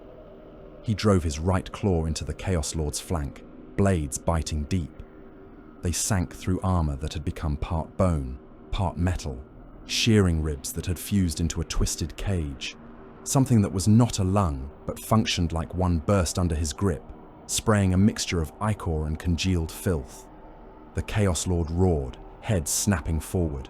His helm's horned crest smashed into Tyberos's skull. Stars burst behind Tyberos's eyes, his vision momentarily washed out in static. He did not yield. With his left claw, still tangled with the demon blade, he twisted and ripped. The sword screamed, both in metal and the psychic keening of the entities bound within it as its substance tore. Tyberos wrenched it out of the Lord's hand, flinging it aside. It clattered across the bone floor, trailing smoke and a fading trail of wailing faces. The traitor swung at him with his remaining arm, a clumsy blow more born of rage than technique. Tyberos caught it at the wrist, crushed. Bones snapped. Mutated bone spurs broke like dry twigs. Fingers spasmed, then went limp. He tore the arm off at the elbow. Black blood gushed, spattering across both of them, hissing where it hit Tyberos's armor. The Chaos Lord sank to one knee, balance lost, stump and missing leg, pumping out corruption. "Blessed," Tyberos said quietly. "You call this blessed." He stepped behind the traitor, his claws reaching for the back of the helm. Over time, warp favor and accumulated armor revisions had fused the helm to the gorget and chest plate. There was no simple release. Cables and veins, both mechanical and organic, ran between them, pulsing faintly with each labored heartbeat. Tyberos dug his claws in. Ceramite groaned. Bone cracked. The first pull drew screams out of both armor and wearer, a sound that echoed from mortal throats and demon mouths alike. The bound entities in the shrine panes writhed, their features deforming in sympathetic agony. The second pull dislodged the helm enough that cracks spiderwebbed down the chest plate. Underneath, flesh tore, muscles and veins snapping like over taut rope. On the third, he ripped. The helm came away in his hands, torn free, along with the upper half of the Chaos Lord's skull and a chunk of spine. Shreds of brain matter dangled in stringy clumps from the exposed cavity. Eyes that had burned with unnatural light popped free, one bouncing off Tyberos' breastplate before floating upward in the warped gravity, trailing optic nerve. The body convulsed once, then toppled forward, headless, empty chest cavity continuing to pump ichor and slough off warped organs. It hit the floor with a dull, wet impact. Tyberos looked down at what he held. The helm was still twitching. The face beneath, such as it remained, was a horror of half-melted features, bone and metal fused. The remnants of the man who had once been an astral claw captain were buried under layers of warp-grown tissue. There was no recognition, no remorse, only a kind of dull animal hatred still lingering in the dead eyes. He crushed it, his claws closed, power fields flaring one last time. Bone, metal, and demon taint all shattered, imploding into a spatter of oily fragments and pulp that slid between his fingers and pattered onto the altar. The bound demons shrieked. Chains rattled as they heaved, some snapping under the strain. Tyberos turned to them. "Cut this rot out," he said to his warriors. Carcharodons moved across the shrine deck like demolition crews. They smashed idols with thunderhammers and fists, sending shards of warped iconography tumbling. They toppled statues, letting them crash into one another, fragments of reworked saint and chaos god mingling on the floor. They cut power feeds to warp-stained altars, then fed melter charges into their cores, turning them into puddles of slag. The stained plasteel panes that held bound demons cracked and shattered under concentrated fire. The things within screamed as the vacuum grabbed them, tearing their forms apart as surely as any banishment rite.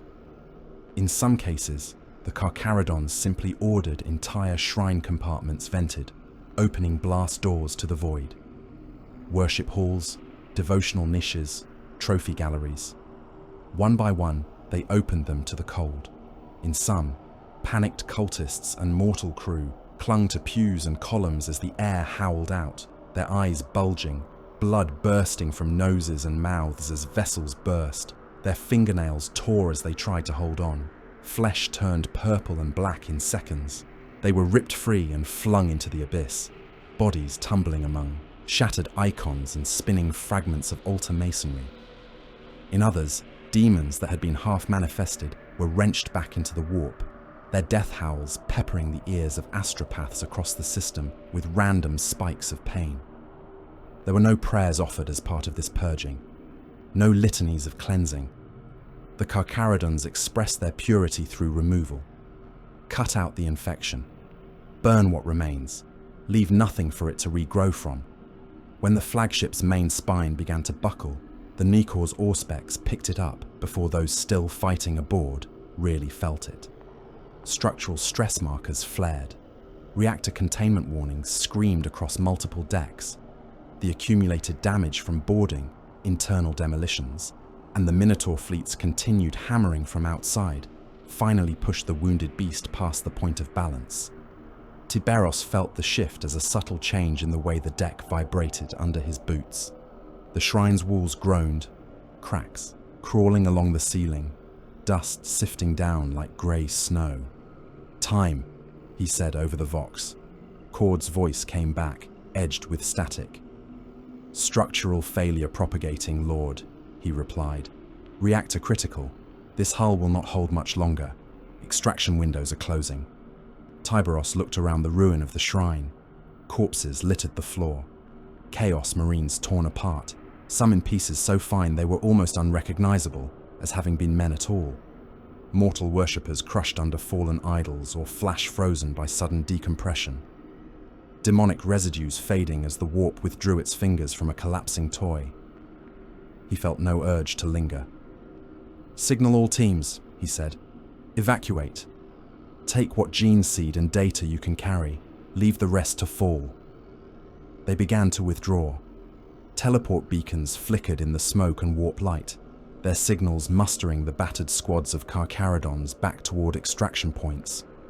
Some of those beacons flickered and Sathai died as their bearers fell under last desperate counterattacks. Others held long enough to carry wounded brothers and the still cooling progenoid glands of the dead back to the Minotaurs' decks. Not everyone left. Tens of thousands of mortals remained aboard. Cultists and Legion crew who had never seen the shrine, who had spent their entire lives in lower decks, tending engines and waste systems.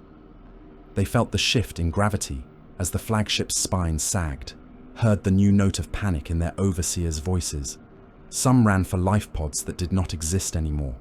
Others curled up where they were, clutching at charms, mouthing half-remembered prayers to gods that would not answer. When the first reactor blew, the explosion tore through the ship's midsection, venting entire sections into space in a rush of fire and debris. Compartments ruptured, atmosphere screamed out, dragging bodies and loose equipment with it. Men were flung down corridors, smashed against bulkheads, then sucked into the vacuum, their skin cracking and splitting as pressure dropped. Whole shrines, their icons and altars and carefully arranged skulls, were torn free of their mountings and hurled into the dark, tumbling slowly, still burning. Bound demons, dragged from their anchoring circles, howled as they were dragged back through the holes that had let them in. Hull plating peeled away like the skin of a fruit being torn by claws. From a distance, on Minotaur decks and Loyalist ships, it looked almost beautiful. The Chaos flagship broke apart in a series of slow blossoming detonations, each flare of light lava bright and soundless in the void, sending clouds of molten metal and glowing fragments spinning away. From closer, it was a massacre without witnesses. On the Nika's bridge, Tyberos watched the flagship die. Sections blew out. The spine snapped. One half drifted one way, its broken prow still wreathed in fire. The other tumbling in the opposite direction, engines, gutting themselves in uncontrolled plasma vomit. The escorts, already mauled by the boarding actions and Minotaur guns, broke formation entirely, some fleeing back toward the planet, others trying to run for the maelstrom, most simply dying where they were as the combined fleets raked them. "What remains?" Tyberos asked. Cord consulted the data flow. "Nothing that could be called a fleet, Lord," he said. "Debris, minor pockets of surviving attack craft, cultist shuttles in disarray. The warband's spine is broken." Tyberos nodded once. "Transmit," he said. The Vox officer swallowed, opened a channel to the command net, and waited. Tyberos spoke without ceremony. "Primary prey neutralized," he said. "Ocean cleared."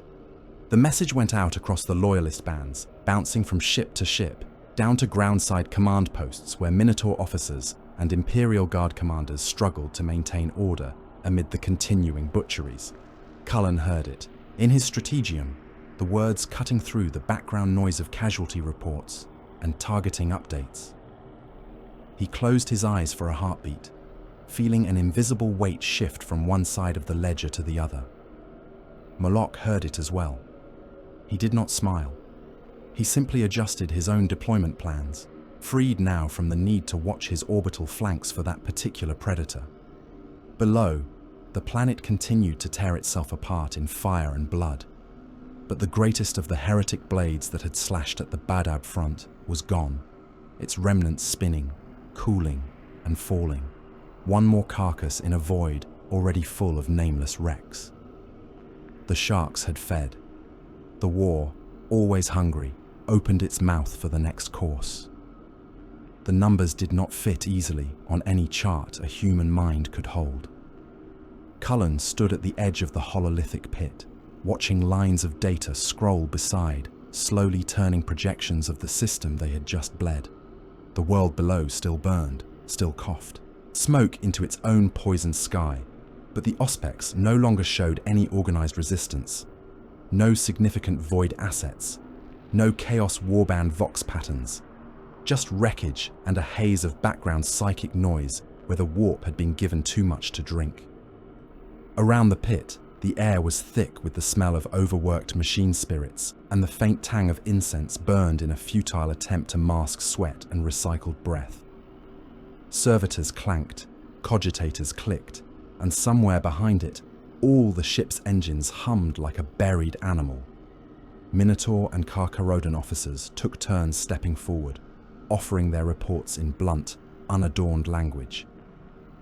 Primary bastions on all continents neutralized, rumbled a Minotaur centurion, his armor still streaked with soot and spattered gore.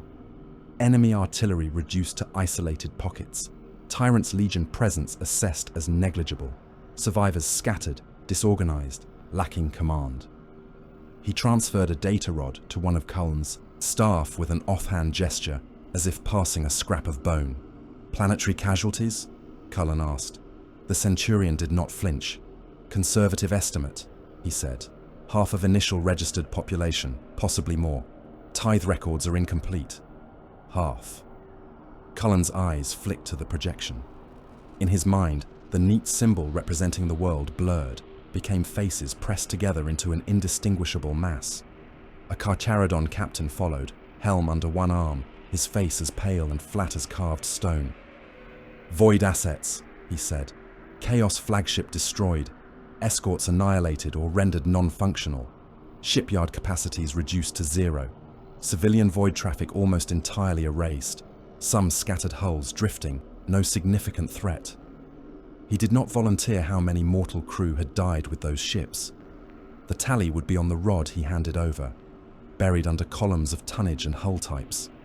Cullen knew the numbers because his staff had put them in front of him already. Whole guard regiments gone. Legion formations ceased to exist as coherent entities. Civilian deaths that went up into the low billions before the Cogitators stopped trying to track them in finer increments. Far beyond what he had thought possible when this campaign had begun.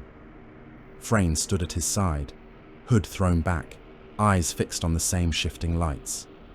He did not look surprised, just older. When the last officer stepped back, Cullen let the silence sit for a heartbeat, then raised his head. "The heretic warband is broken," he said. "The tyrant's bastion in this system has been crushed. The world is, for now, removed from his reach." Before he could shape that into anything like a conclusion, Moloch stepped forward. The Minotaur Lord moved as if the strategium belonged to him. His bronze-trimmed plate caught the hololithic glow, making him look like a statue dragged in from some conquering plaza. His helm remained in place, horns casting hooked shadows. "What your summary omits, Lord High Commander," he said, voice reverberating from his Vox grill, "is the cost of unleashing such indiscriminate devastation where more disciplined stratagem could have sufficed." Few men spoke to Cullen like that in his own chamber. Moloch did, because he spoke with more than his own authority. The shadow of the High Lord stood behind him. He gestured up at the projection. "These worlds could have been reclaimed with precision strikes," he went on. "Strongholds taken, populations cowed and repurposed. Instead, entire cities have been rendered uninhabitable. Infrastructure that could have been turned to our use is slag. You call this victory. I call it waste." His gaze, invisible behind his helm, clearly fixed on Tyberos. The Red Wake stood at the far edge of the pit, arms folded, helm mag locked at his hip. Blood had been cleaned from his plate, but the gouges and burns of the last day's fighting still showed. He watched, the projection with the same calm intent. He might have given a reef full of prey. He did not immediately respond. He did not even turn his head. "Your Carcharodons," Moloch pressed, "have rendered this theatre strategically impoverished. Your genocidal tactics undermine post-war stabilization, squander usable populations, and make it more difficult to re-establish proper imperial control." The word genocidal rolled out with calculated emphasis. Tyberos let it hang in the air a moment longer. Then he spoke, eyes still on the ghost world above the pit. "Inquisitor," he said, his voice deep and soft. "Lord High Commander, does this system retain any functional chaos presence?" Cullen's jaw tightened. "None," he said. "The warband is destroyed. The remaining cults and legion remnants are scattered and will be hunted down in time. There are no organized heretic assets left." Tyberos inclined his head, the fraction it took to be polite. Then the operation was successful, he said. Everything else is commentary. The words fell like a slab of stone. Moloch's helm turned sharply toward him. You reduce a sector to ash, he said, and call it commentary when challenged. Tyberos finally turned to face him. I reduce a sector to compliance, he said. Chaos does not breathe here anymore. If you wished these worlds to be gentle on their knees when you came to rule them, you should have come sooner. There was an edge under his calm now. A razor slid between syllables. Behind Moloch, his honor guard shifted subtly, the motion echoed by Carcharodon officers unconsciously mirroring them. The air in the strategium thickened, charged with the unspoken urge to settle the question with something simpler than words. Frayne stepped in before the tension could crystallize into something explosive. Whatever our differences in methodology, he said, the fact remains that Huron's reach has been shortened. The system is purged of its most virulent corruption. The question before us now is not whether that was done, but what is to be done with what remains. He had chosen his moment carefully, pivoting the conversation to another battlefield. Moloch took it, because he had come to this council with more than one grievance. Quite, he said. Which brings us to the matter of spoils. There was no pretense.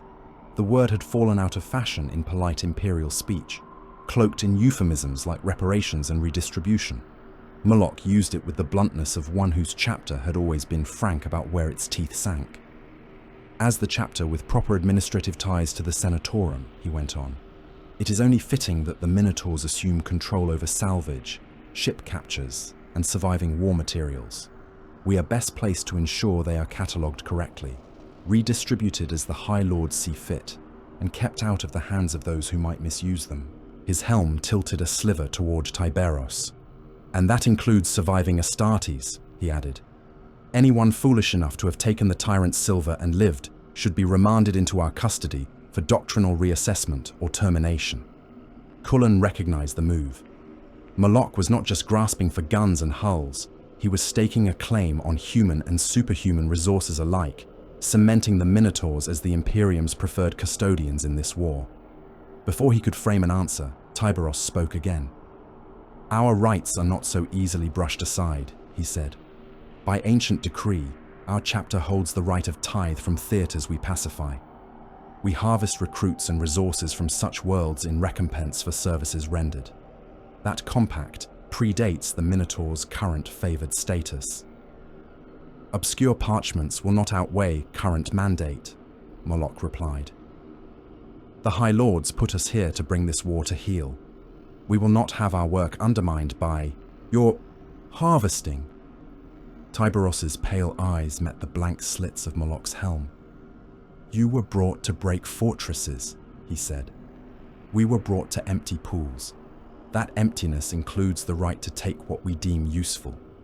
Flesh, gene stock, men hardened by seeing what happens when the Imperium remembers them.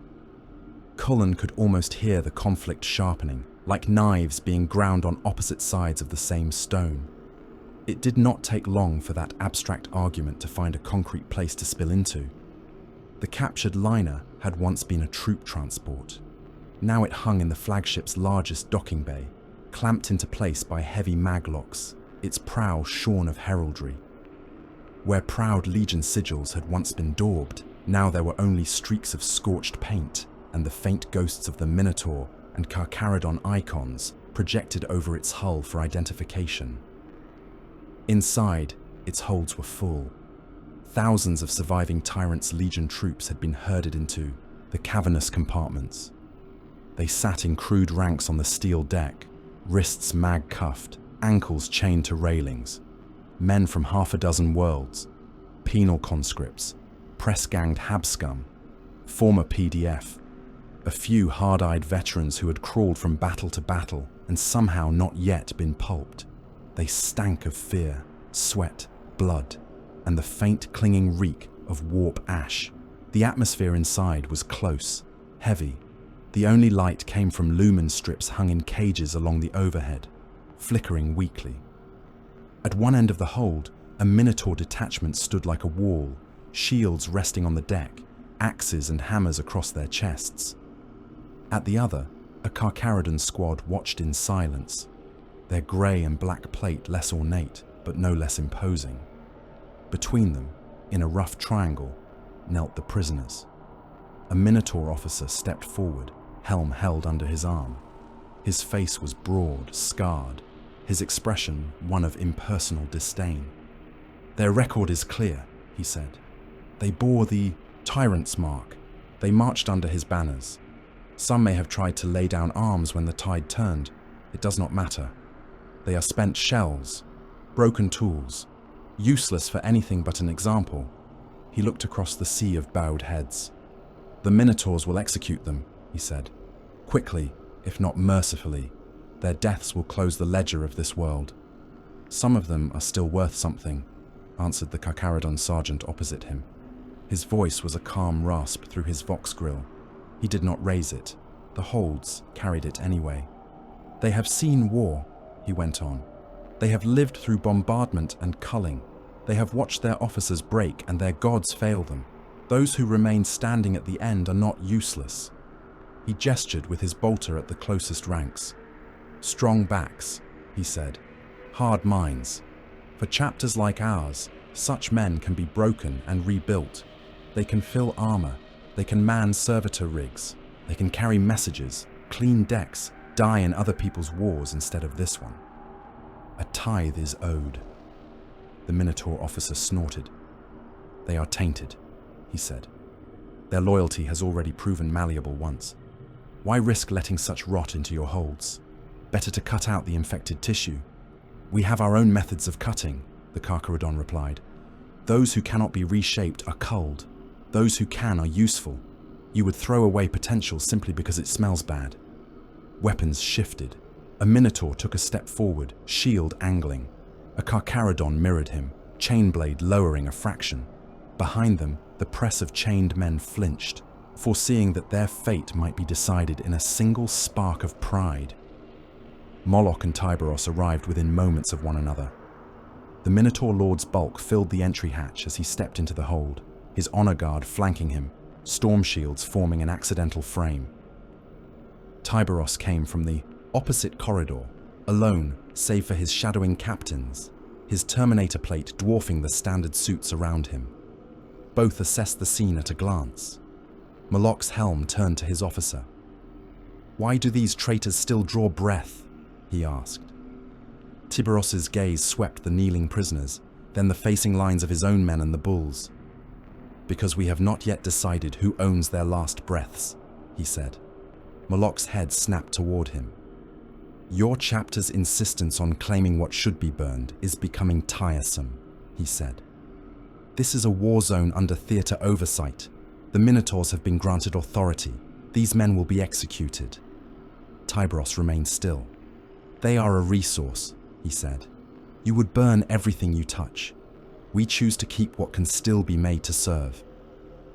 Moloch took a step closer, armor servo whining softly, the weight of him pressing the air. "We have weapons enough without sifting through refuse," he said. "And I will not have rabble who bent the knee to the tyrant marching under any sort of imperial banner again. Their only loyal act left is to die." Tyberos's eyes were very cold. "Your chapter has no monopoly on deciding who lives under which banner," he said. "Our right to tithe is older than your leash. It was granted when the Imperium still knew what it was doing in the dark. We are exercising it." Moloch's gauntlet tightened on the haft of his axe. "If you continue to interfere," he said, "I will appeal to the High Lords directly. There are still channels, even in this war, for chapters who forget their place." Tyberos stepped in until they were almost chest to chest. Up close, with their armor nearly touching, they were not just chapter masters. They were incarnations of different philosophies of sanctioned violence. One the gilded hammer of high authority, the other the silent knife left in the outer dark too long. "Send your appeal," Tyberos said quietly. "Let your scribes ink their pleas and seals. Let them dispatch them along astropathic chains already frayed by this war." His mouth twisted, not quite a smile. "Void and time will eat your supplication long before it reaches terror," he went on. but the blood spilled here now will stain both our chapters immediately. Choose which mark matters more." The hold was very still. The chained men watched with wide eyes, not fully understanding the bureaucratic weight behind the words, but recognizing a more immediate calculus. If these giants decided to start killing each other, the spray would reach them. Tyberos drew back half a step, not enough to concede, enough to make it clear he would not be the one to lunge first. Cullen arrived then, his presence announced by the slight widening of the gap between Minotaur and Carcharodon lines, as men made room without entirely meaning to. He took in the tableau. Moloch, Tyberos, the prisoners. "Explain," he said.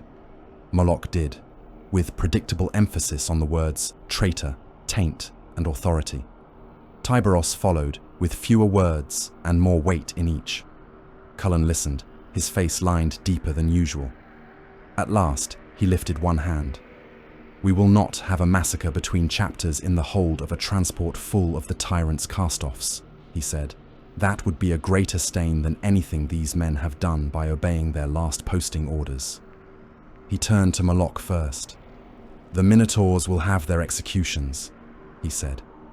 "You will select a portion of these prisoners sufficient to make your point about the fate of those who serve secessionist lords. You may do with them what your doctrine requires." He looked to Tyberos. "The remainder will be ceded as tithe to the Carcharodons," he went on. "They will be taken under your custody, broken and rebuilt or purged as your own strictures dictate. Their fate will be on your ledger, not mine." Moloch's helm dipped, the motion just shy of insubordinate. "You reward their methods," he said, a flat accusation. "I acknowledge their usefulness," Cullen replied, "as I acknowledge yours. This war is not a place for comfortable distinctions. Either accept that, or withdraw your forces and let history record that the Minotaurs balked at sharing a butcher's block." There was a long moment when it seemed Moloch might push it further. Then he stepped back. "So be it," he said. "We will take our portion and leave the rest to the sharks." Tyberos did not gloat. He did not smile. He simply inclined his head, as if an inevitable fact had been given proper voice. Later, when the Minotaurs marched their chosen quota of prisoners out of the hold to be shot, hanged, or pulped according to their rights, the Carcharodons set about their own harvest. They moved through the remaining ranks with a practiced eye. Men were hauled to their feet, examined as one might examine, livestock, teeth checked, eyes studied, old scars noted. Those who flinched too easily were marked. Those who held another's stare or did not seem quite broken enough were marked differently. Some would become servitors. Others, in time, might find themselves under the knife of a Carcharodon apothecary, their frail bodies carved into the rough shape of something more. Frayne watched some of this from a deck-level observation slit, hands clasped behind his back, the light from the hold below washing up across the planes of his face. He had argued for this campaign. He had signed the orders that brought the Minotaurs into the Badab theatre, that dragged the Carcharodons out of their forgotten wars and pointed them at Huron's bastions. He had done so, believing that confronting one monster sometimes demanded the use of another. Now he watched two such monsters carve up the aftermath. The Minotaurs, culling for the sake of a terrifying kind of pure ledger. This man sinned and must die, regardless of whether that death did anything beyond adding weight to a message. The Carcharodons, taking the same sin and twisting it into utility. This one sinned and can now sin in our name, against those we are told to hate.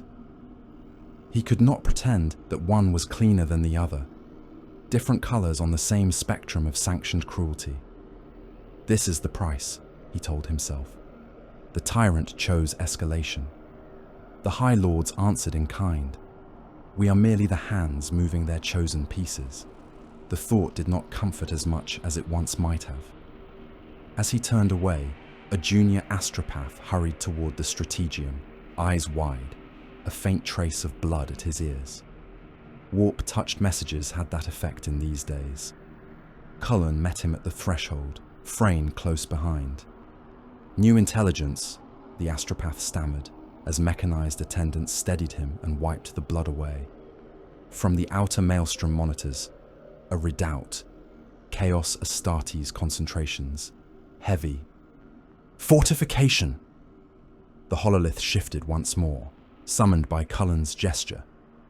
A new system flared at the edge of the maelstrom's painted storm. The readings were ugly.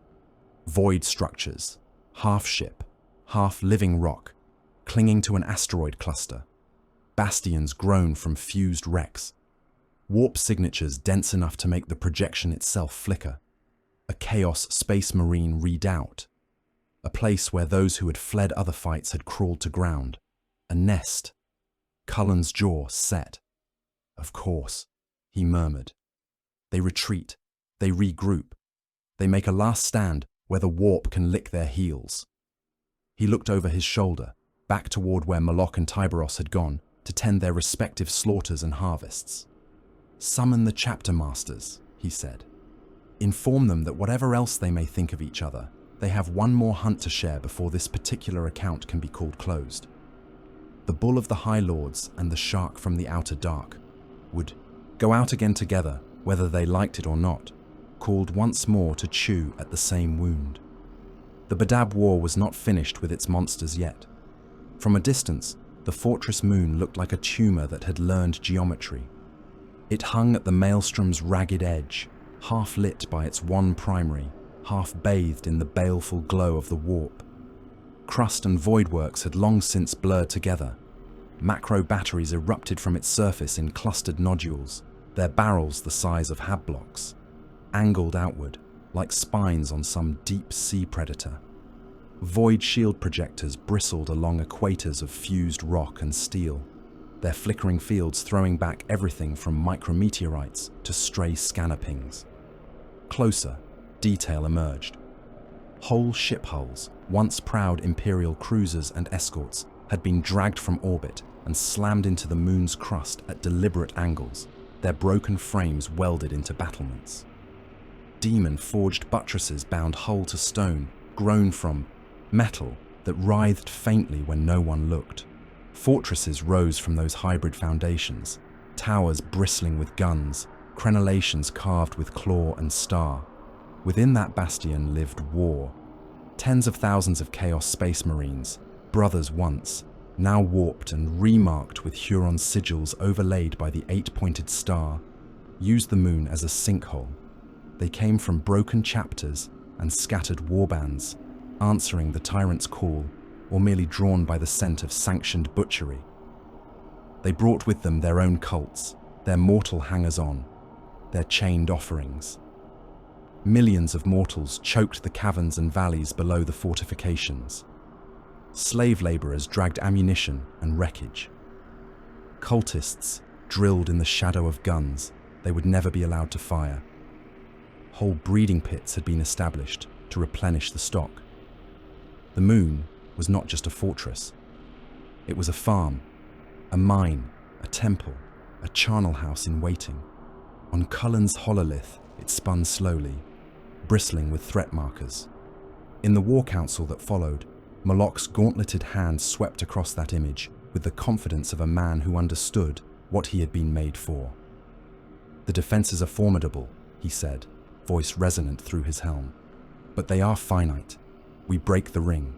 We drive a wedge from orbit down. We do not nibble. We hammer." He indicated the thickest clusters of macro batteries. "These nodes first," he went on. "We saturate them with lances and heavy ordnance until the shield projectors buckle. Once gaps appear, we concentrate fire, widen them, then push assault waves through before the enemy can redistribute power. Minotaur companies will make direct landings into the breach zones, establish ground heads, and drive straight for the main fortress complexes. No feints, no diversions. Straight line from orbit to heart." There was an austere satisfaction in the way he described it. A siege stripped of ornament. Tyberos listened, expression unreadable, until Moloch's last word faded into the noise of the hololith. "Your hammer will work," he said. "It will also draw every eye and every gun." He gestured, clawed fingers tracing alternative paths. While the bulls batter the ring, we go around it, he said. Their shield matrix is not uniform.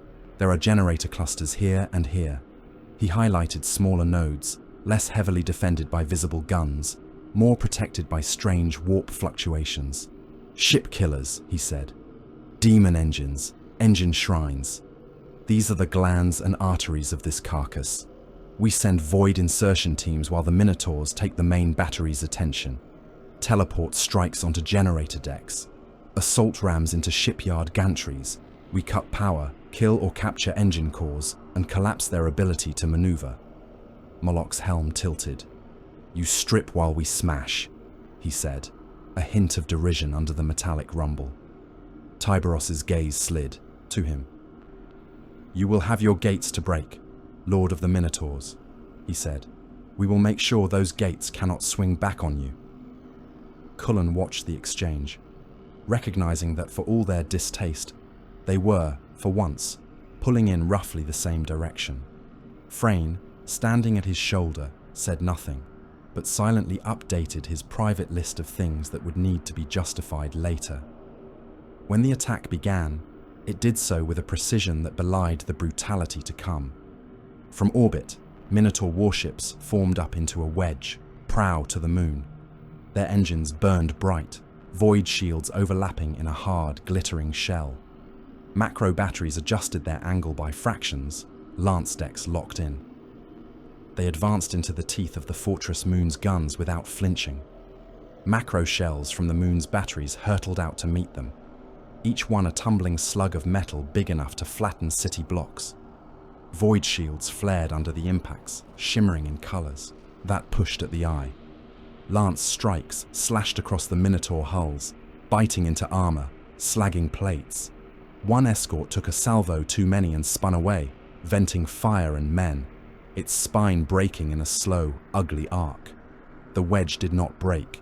Minotaur ships answered with their own storm. Lances stabbed out in coordinated volleys, focusing on the shield nodes Moloch had marked. Under that sustained pressure, the void fields around certain batteries began to shimmer, then fail. Where the shields collapsed, macro shells followed, slamming into emplacements, turning guns and crews into expanding clouds of shrapnel and blood vapor. Behind that violence, the Carcharodons moved like sharks, sliding into the turbulent wake of a larger predator. The Nikor and her attendant craft did not join the frontal formation. They skirted its edge, slipping through the gaps opened by Minotaur fire. While the bulls head-butted the fortress, the sharks curved around toward those smaller, less spectacular targets Tyberos had highlighted. Teleport flares bloomed on the shipyard decks that lined the moon's shadowed face. Assault rams punched into the sides of demon engines anchored to the rock like suppurating growths. Carcharodons poured into generator rooms, storming through corridors slick with warp slime and sacred oils, killing tech cultists and mutant servitors alike as they ripped out power feeds and smashed control relays. In the shipyards, traitor crews scrambled to sort their docking clamps and prepare vessels for emergency launch. They died screaming as boarding squads hacked them apart and then turned their captured guns inward, hammering hulls still moored, collapsing dock arms onto the ships they had once held. The war unrolled in layers. In the command decks far above, it was neat. Vox traffic logged everything. Hundreds of channels, some clear, some static laced, all pouring in details. Macro battle pics showed Minotaur ships driving through screens of fire, Carcharodon boarding craft latching on like leeches. Administratum adepts took those streams and translated them into numbers. Enemy vessels destroyed, friendly hulls lost, gun emplacements neutralized, population reduction estimates. They watched the latter climb at a horrifying rate. The Fortress Moon's slave cities were built into craters and along canyon walls, vast honeycombs of hab cavities and industrial warrens. When Minotaur bombardment smashed a macro battery perched above them, the wreckage plunged down through those stacked warrens like a meteor shower. Whole districts vanished under avalanches of burning metal and rock. Fires raced along corridors meant for air and water, turning them into chimneys that roasted anyone trapped within. Demonic reactor breaches sent gouts of raw warp light lancing into the crowds below. Men caught in those beams froze and then peeled apart, skin and muscle sloughing off in sheets, bones liquefying, their screams stretching into impossible lengths. Cult leaders drove their followers toward the fortresses with whips and flayed banners, using them as human buffers in the expectation that loyalist consciences would balk. The Minotaurs and Carcharodons trampled that expectation. Administratum projectors, cold and unblinking, tallied the dead, millions in the first hours, hundreds of millions as the days crawled. By the time any coherent attempt at counting could be made, the adepts had given up on naming numbers except in approximations. Low billions, possibly more. Each digit was a life. On the charts, they were anonymous markers of expenditure, acceptable, in the language of strategos who would never see the piles. On the surface, the Minotaurs found their element. Moloch led from the front, as a creature like him was always meant to. His command squad advanced along a shattered causeway toward one of the main fortress gates, storm shields forming a wall at his sides. Bolt and lass fire spattered against them. Sparks flaring, paint scorching, shrapnel from a stray macro shell ricocheted off his helm, ringing it like a gong. He did not slow. Ahead, the gate loomed. It had once been an imperial structure, festooned with saints and script. Now those figures had been hacked and recarved into devils, their faces twisted, wings torn. Huge plates of reinforced steel and rockcrete had been added, layers of gun ports and firing slits turning it into a tumor on the fortress wall. As the Minotaurs approached, the gates opened. Not to invite them in, to vomit war out. Chaos Space Marines surged forth, their armor a riot of colors and mutations. Some still bore traces of their old livery under grime and warp flesh, astral claw blue or some other chapter's heraldry, distorted into mockery. Others had let the warp repaint them entirely, armor plates running like wax, horns sprouting, mouths opening where none should be. They hit the Minotaur line with the force of an avalanche. Chainswords screamed, power fists swung, bolters barked at arm's length, explosive rounds chewing into plate and flesh alike. Moloch took a blade on his shield, the impact shuddering down his arm. He drove forward, using his immense bulk as much as his weapon. His hammer came down in a short, brutal arc, the head cracking into a traitor's chest. The power field flared, a halo of killing energy, as the blow drove ceramite in and ribs out. The Chaos Marine's back detonated, spine punching free, bone shards spinning. The Minotaurs followed that example. They did not dance, did not faint. Their doctrine was a study in relentless forward motion. Wounds that would have sent lesser men to their knees were ignored. Arms hung broken at their sides, hammers and axes driven by sheer shoulder and back strength. Bolter rounds detonated against armor, tearing chunks away, but the men inside kept walking, bloody foam spraying from cracked helms. They stepped on fallen enemies and allies, alike, using bodies as footing to gain more leverage. When they met demonic entities, conjured from the air by desperate sorcerers, they treated them as just another type of target. Storm shields slammed into warp flesh, power fields flare-frying ephemeral limbs, hammers pounding until the shapes shrieked and dissolved. The fortress interior was a maze, all kill rooms and choke points designed to bleed attackers. The Minotaurs turned it into a straight line, smashing through walls rather than taking longer paths, dragging corridors into their own preferred geometry. Elsewhere, in the moon's undergut, the Carcharodons hunted in smaller groups.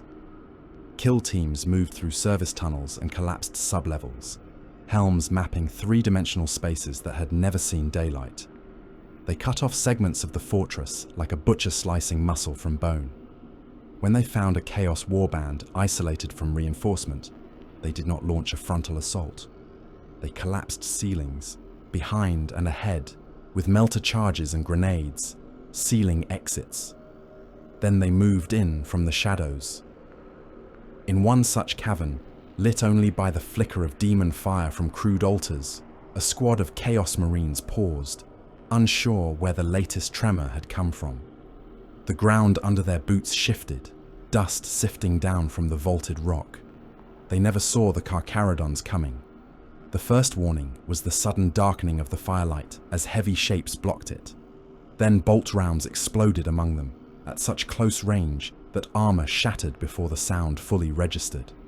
One traitor looked down and saw his legs already gone at the knees, stumps spraying, before he toppled onto the pile of his own entrails. Grey and black armor moved among them, chain blades purring.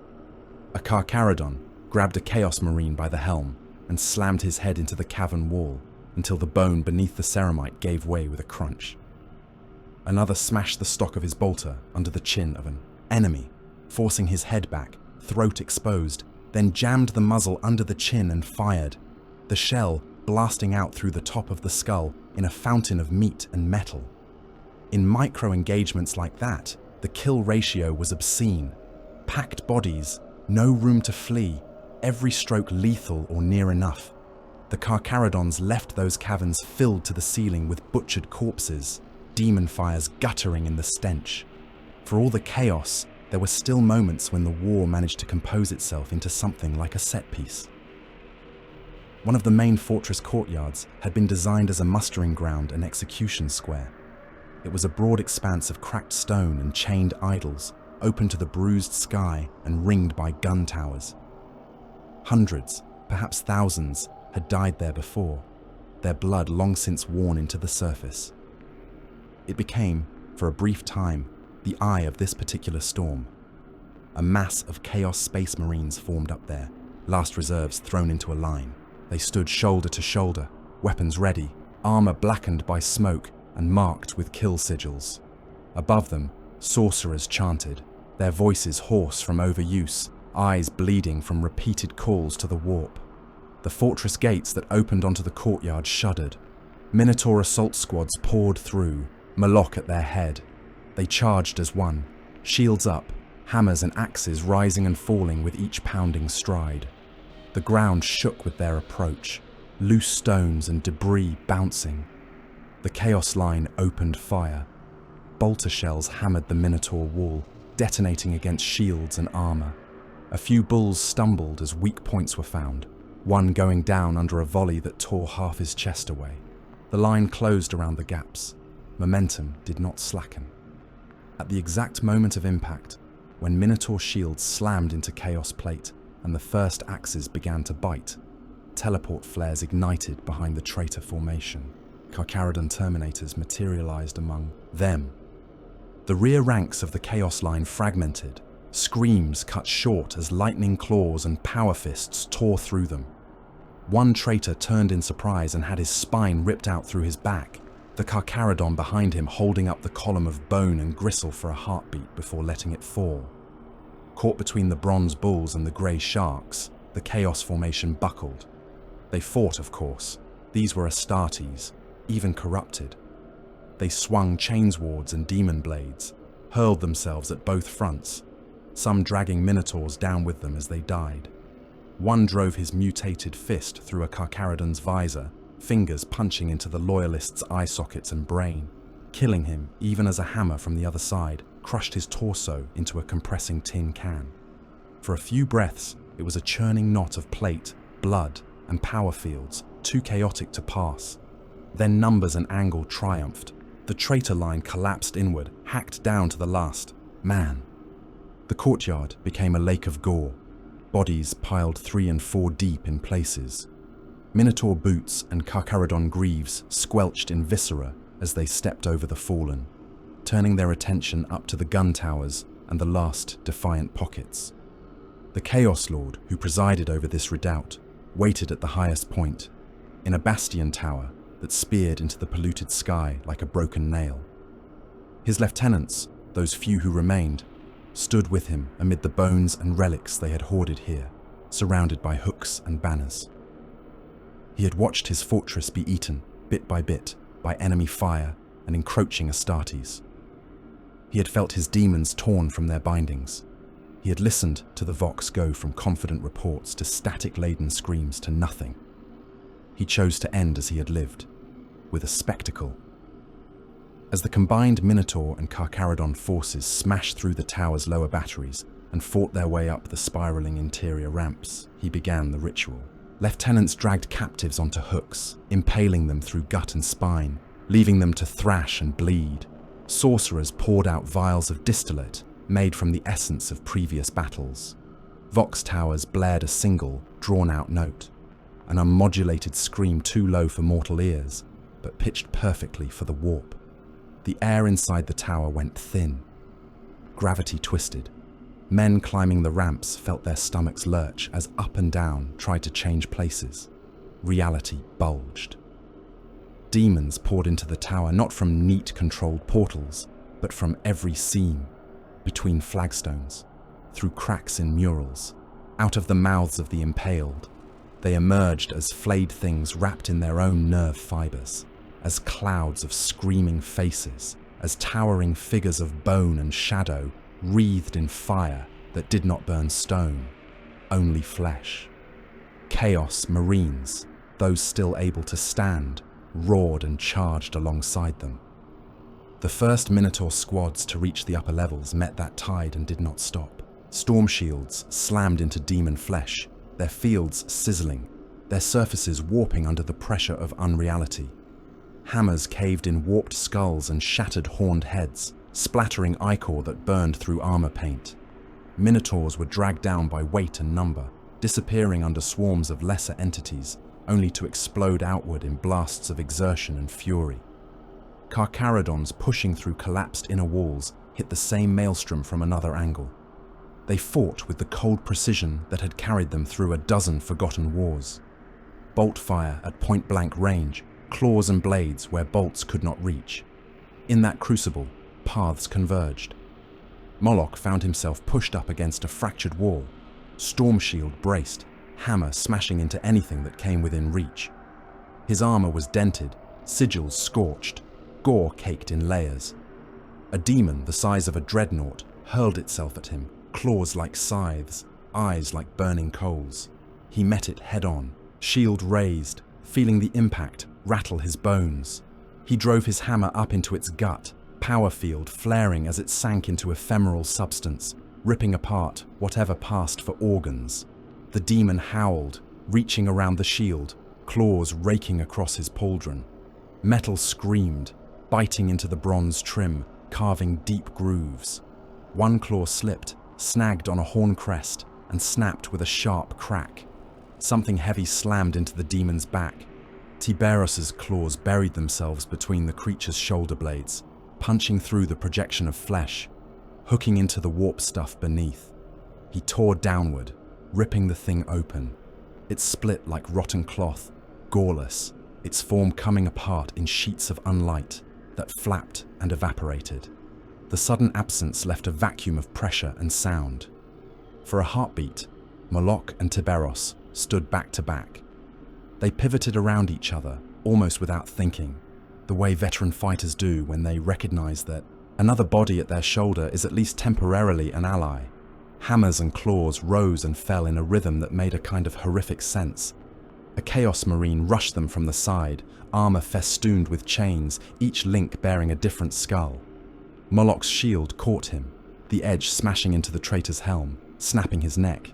As the body sagged, Tyberos' claws licked out and removed his head entirely, sending it spinning. A demon, lean and wicked with razors for fingers, darted in low, aiming for Tyberos' greave joints. Moloch's hammer came down on it, crushing its elongated skull into the floor, sending its body twitching into dispersal. They did not speak. They did not need to. In those few moments, they were exactly what they had been made to be. Slaughter engines in the shape of men, iterations of the same design written in different colors. Each recognized it in the other, even if their pride would never let them admit it aloud. By the time they reached the top of the tower, the Chaos Lord and his last retinue were surrounded by corpses, human and unhuman. Their ritual devices shattered, blood and warp light splashed across every surface. He did not beg. he did not offer surrender. He hurled himself at them, blade raised, demons shrieking from the edges of his armor. They met him together, hammer and claw and murderous intent, and the fight was short and brutally one-sided. When the fortress finally fell, it did so with a tired, grinding sound, as if the moon itself were exhaling. Gun towers, stripped of power, went dark. Demon engines ceased their churning, their cores shattered. Warp storms that had crowned the bastion guttered, their unnatural lightning fading. The last Chaos Space Marines died on ramparts, in tunnels, in shrine rooms, some still cursing, others laughing, a few perhaps realizing too late that the gods they had trusted had no intention of catching them. No traitor gene seed was left unclaimed. Loyalist apothecaries and their twisted chaos counterparts had that much in common. They understood the value of such things. Carcharodons took what they could from those their own blades had killed. Minotaurs did the same. The rest was gathered and burned, denial through fire. Relics were seized. Armory vaults were cleared. Those prisoners who had not died in the initial onslaught, mostly stunned slaves and broken cult remnants, were sorted according to Cullen's earlier edicts. Some walked toward firing squads under Minotaur guns. Others were marched, shackled, toward the holds of Carcharodon vessels, to vanish into whatever rebuilding meant there. On the hololiths, the fortress moon's symbol changed color, the rune for active threat replaced by the karma shade that meant neutralized. The casualty projections did not change color. Even as the Administratum adepts entered the final figures, the numbers kept growing. Disease, collapse, secondary rebellions stamped out with routine brutality by victory garrisons. In the end, the tally would be a series of rounded estimates, agreed upon by scribes for whom a few 100 million one way or another meant very little. No chaos. Space Marine remained. The fortress that had housed Huron's last most warped allies was now a gutted shell, to be repurposed, abandoned or quietly forgotten according to the whims of future planners. Under its ruined ramparts, in its collapsed caverns, under layers of rubble and slag and cooling metal, lay the bodies of uncounted mortals. Cultists, slaves, conscripts, and men who had never had a word in what banners they lived and died under. Their names would fade faster than the heraldry painted on the Minotaur and Carcharodon hulls. The predators had hunted together, just long enough to clear this one patch of water. The ocean remained vast. The Badab War did not end in a single moment of triumph. It bled out. It bled through the last sieges on Badab Primaris, through corridors choked with smoke and screaming, through the fall of bastions that the astral claws had once sworn would never break. It bled through the final stand in the tyrant's own fortress, where Luft Huron fought like a cornered animal and was rewarded as such, half his body ruined, his chapter's banners torn down and trampled. When it was finally done, the official record marked a simple transition. Secessionist status ended. Badab sector reclaimed. The reality was uglier. Huron did not die on his throne. He burst from the trap like shrapnel, dragged away into the maelstrom by the ragged remnants of his fleet and the warp currents that had whispered in his ear for years. The astral claws that survived the collapse of their world did not go quietly into the Emperor's justice. They fled with their maimed lord into the storm, throwing off the last pretense of loyalty as they went. In the centuries that followed, there would be other names for them. Raiders and pirates, this or that corsair title, regional epithets whispered by void-born crews who had watched their convoys be torn apart under blood-red cannons. But all of that lay ahead. For the moment, they were simply one more pack of broken, bitter traitors vanishing into the warp. The Imperium turned its attention to the ones it still owned. The Inquisition's work after Badab was not delicate. Cull lists were drawn up for whole worlds. Those that had supported Huron openly, those that had supplied his legion too eagerly, those that had looked away for too long while their governors traded tithe exemptions for the tyrant's protection. Some were purged with surgical precision, their ruling classes dragged out in chains, their administratum cadres culled. Others received the simpler, older remedy, exterminatus. From orbit, those worlds died in washes of fire that made the surface wars of Badab look like practice drills. Virus bombardments turned air into poison that stripped lungs and skin. From bone, cyclonic torpedoes cracked crusts, boiled oceans. Millions and billions of men who had never once heard Huron's name in a context they understood died with it on their lips anyway, cursed as secessionists on forms that no one would ever read. The secessionist chapters received a different mercy. Some were broken. The Lamenters, their bloodline already steeped in tragedy, found their fleet seized, their armories stripped, their chapter tithed to penance crusades that would carry them into the worst hellholes the segmentum could offer. Other Maelstrom warders were ordered to disband companies, to hand over relics, to accept inquisitorial oversight until their honor was deemed painfully restored. On those days, Minotaur ships waited in orbit like vultures. Their reward was not subtle. They had done what they were brought to do, smashed what they were pointed at, never asking more than whether the target bore a sigil the High Lords had learned to hate. In the aftermath, they were granted the right to strip certain defeated chapters bare. In the vaults where Lamenta relics had once been venerated, Minotaur tech priests moved quietly, cataloguing, boxing, shipping. Suits of artificer plate that had once walked under the sorrowful yellow of that bloodline were repainted in bronze and red. Warships that had flown with teardrop icons on their hulls now bore the bull's head, their machine spirits placated with new litanies and the taste of different blood. For Moloch and his sons, each seized engine and relic was proof, written in steel, that they were the hammers the High Lords chose when things needed breaking. The Carcharodons asked for something else. They did not care for gilded relics. They had little use for the approval of Terra's robed oligarchs. Their reward lay elsewhere, in more primal coin. By decree stamped with seals older than most of the men who affixed them, the Inquisition acknowledged the chapter's tithe rights in the Maelstrom Zone. Endymion, the clustered worlds around Cairo, the half-ruined planets that ringed the war like teeth knocked loose in a brawl. You emptied these, that decree said without sentiment. Take what you can use. On Endymion's ruins, Carcharodon recruitment cadres walked through surviving populations like farmers through a field, marking those whose bodies and minds still had something left to shape. Strong back, steady eyes, no obvious warp taint, into the shuttles. The rest could rot where they were, or be folded into servitor shells, or simply vanish between campaign logs. Some worlds became ghost planets, their skies crossed only by the contrails of Carcharodon craft coming and going, their cities hollowed out as whole generations disappeared into grey hulks that slipped away into the dark. Frayne wrote it all down. In a chamber deep within Cullen's flagship, he sat alone with his data slate and a stack of sealed parchment. The bulkheads were thick enough that the noise of the ship, of the war, could not easily reach him. It made the scratch of his stylus sound very loud. His closing report was not for wide circulation.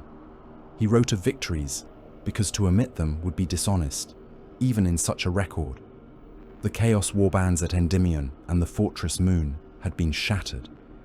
Tyrant's Legion command structures decapitated. Warp taint pushed back from the Maelstrom's edge for the first time in generations. He wrote of costs, not just the ones the Administratum recorded, not just casualties in regiments, ships lost, planetary populations reduced by tidy fractions. He set down what those numbers actually meant. Dead worlds that would never recover. Tithe shortfalls that would ripple outward for centuries, crippling other crusades in other, less fashionable wars. Entire birth cohorts lost, leaving the sector with demographic scarring that would echo in everything from labour markets to hive politics. He wrote of something even less tangible. Loyalist chapters had done this. He listed incidents, carefully, under the dry headings that inquisitorial protocol demanded. Atrocity Alpha, Atrocity Gamma, atrocities committed under condition of authorized zeal, Minotaur actions on Cairo, on the fortress Moon, in the holds of captured vessels. Carcharodon purges that had rendered worlds not merely compliant, but nearly empty. He did not recommend sanctions. He knew better. The Imperium needed hammers. It needed sharks. Huron had proved in his own way that the polite forms of force were no longer sufficient on the Maelstrom front. But he noted, in language that would only make sense to those used to reading between lines, that the methods tolerated here would not be easily recalled. Some monsters, once called, did not readily go back into their cages. Cullen felt that in his bones. In the months that followed the war's formal end, he found himself standing alone at the edge of his own strategium more often, watching the hololith cycle through new campaigns, new trouble spots, new demands. The Badab zone was marked now as pacified. Other regions pulsed with fresh threat runes.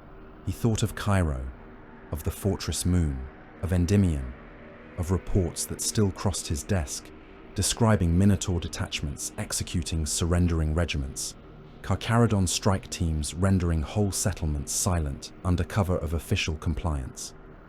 He had fought alongside both chapters. He had watched their methods up close.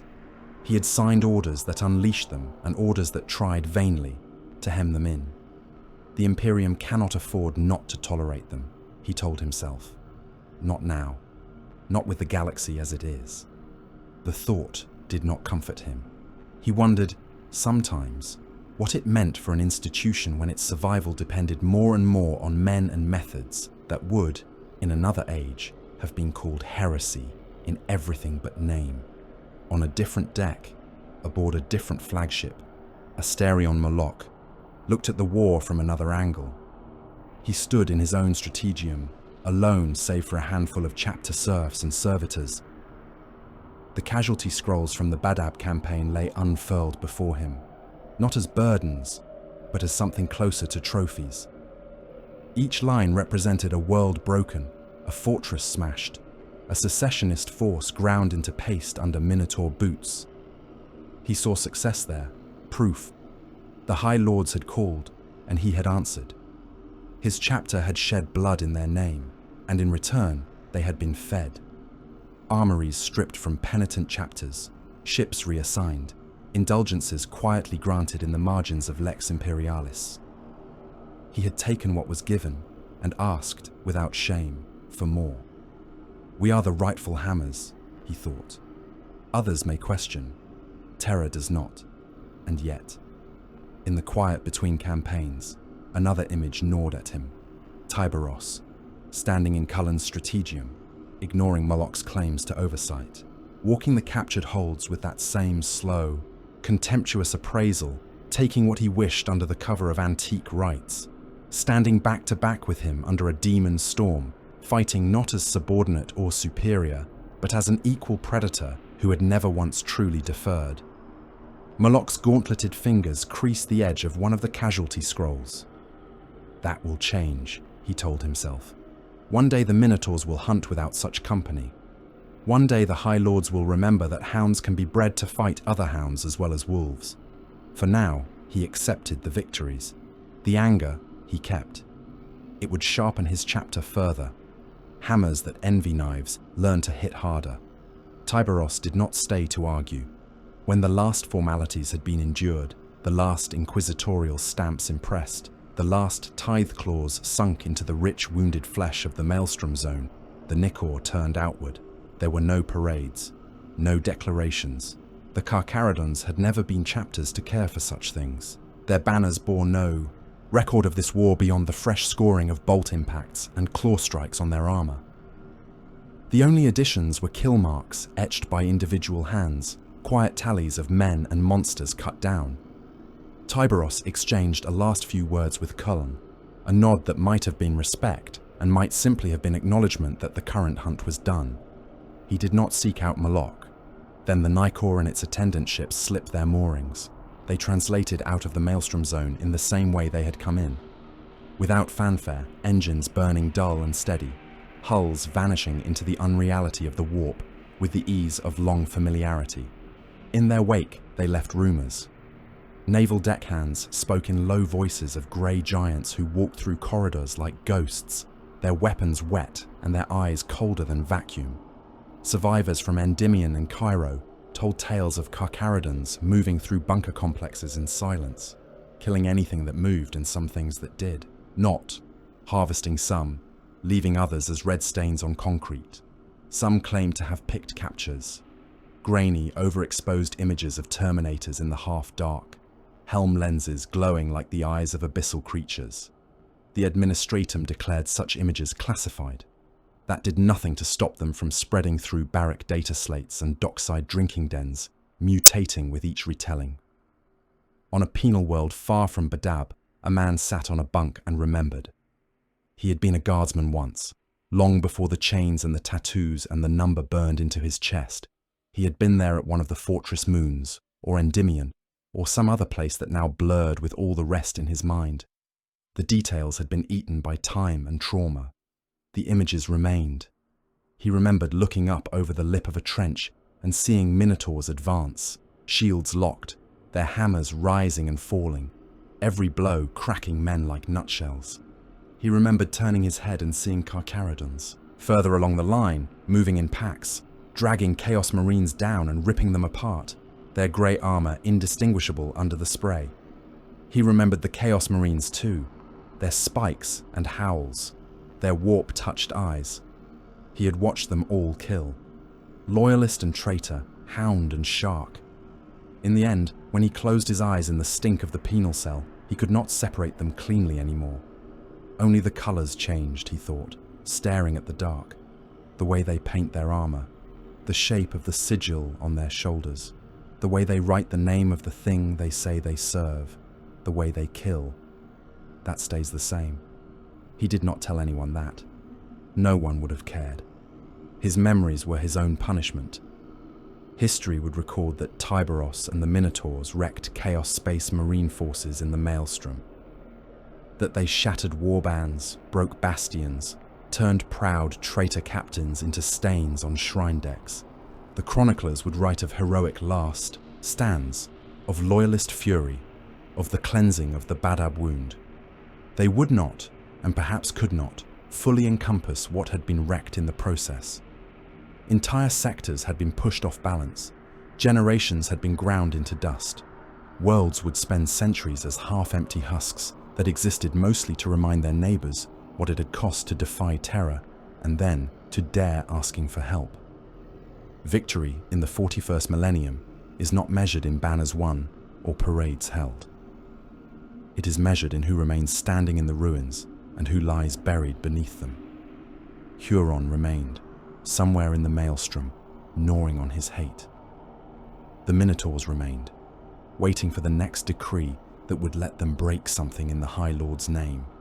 The Carcharodons remained, vanishing into the dark, their bellies a little fuller, their tithe holds carrying new stock. The dead remained also, but only as numbers. Far away, beyond the neat lines of official charts, under a sky no shipmaster had bothered to properly map, a feral world spun through its own forgotten orbit. Its tribes did not know the names Badab or Huron or Terra. Their gods were storms and teeth and the shapes in the forest at night. Their lives were short and brutal in a way that had nothing to do with void wars. One night the sky tore. Streaks of fire crossed it, bright arcs burning themselves into the tribal memory. Men dropped to their knees, howling, thinking their gods had finally noticed them. Others watched in silence, eyes reflecting the red trails, as debris from long ago battles, fragments of ships and fortresses and men, finally re-entered an atmosphere that had never known them. The streaks faded. The night closed. In years to come, the elders would speak of that night as an omen. In generations to come, boys born under its sign would prove stronger, fiercer, more vicious than their peers. The tribes would grow harder around them. One day, when the administratum finally remembered the world existed, a grey fleet would appear in its skies. The Nicor, or a ship like her. Carcharodon hulls, scarred by yet more wars, their prows nosing into atmosphere like predators testing shallow water. Dropcraft would fall. Men in grey and black would walk among the tribes, taking measurements with their eyes, marking backs and shoulders, judging who could be shaped. The Badab War would be a long, forgotten footnote by then, but its wake would still be there, in the gene stock being harvested, in the methods being used, in the way those chosen recruits would be taught to kill in corridors and on worlds whose names they would never need to know. Long after the last Chaos Marine skull had burst on a shrine deck, the echoes of that war would still be sounding, in the dark, in the blood, in the monsters the Imperium decided it could not live without.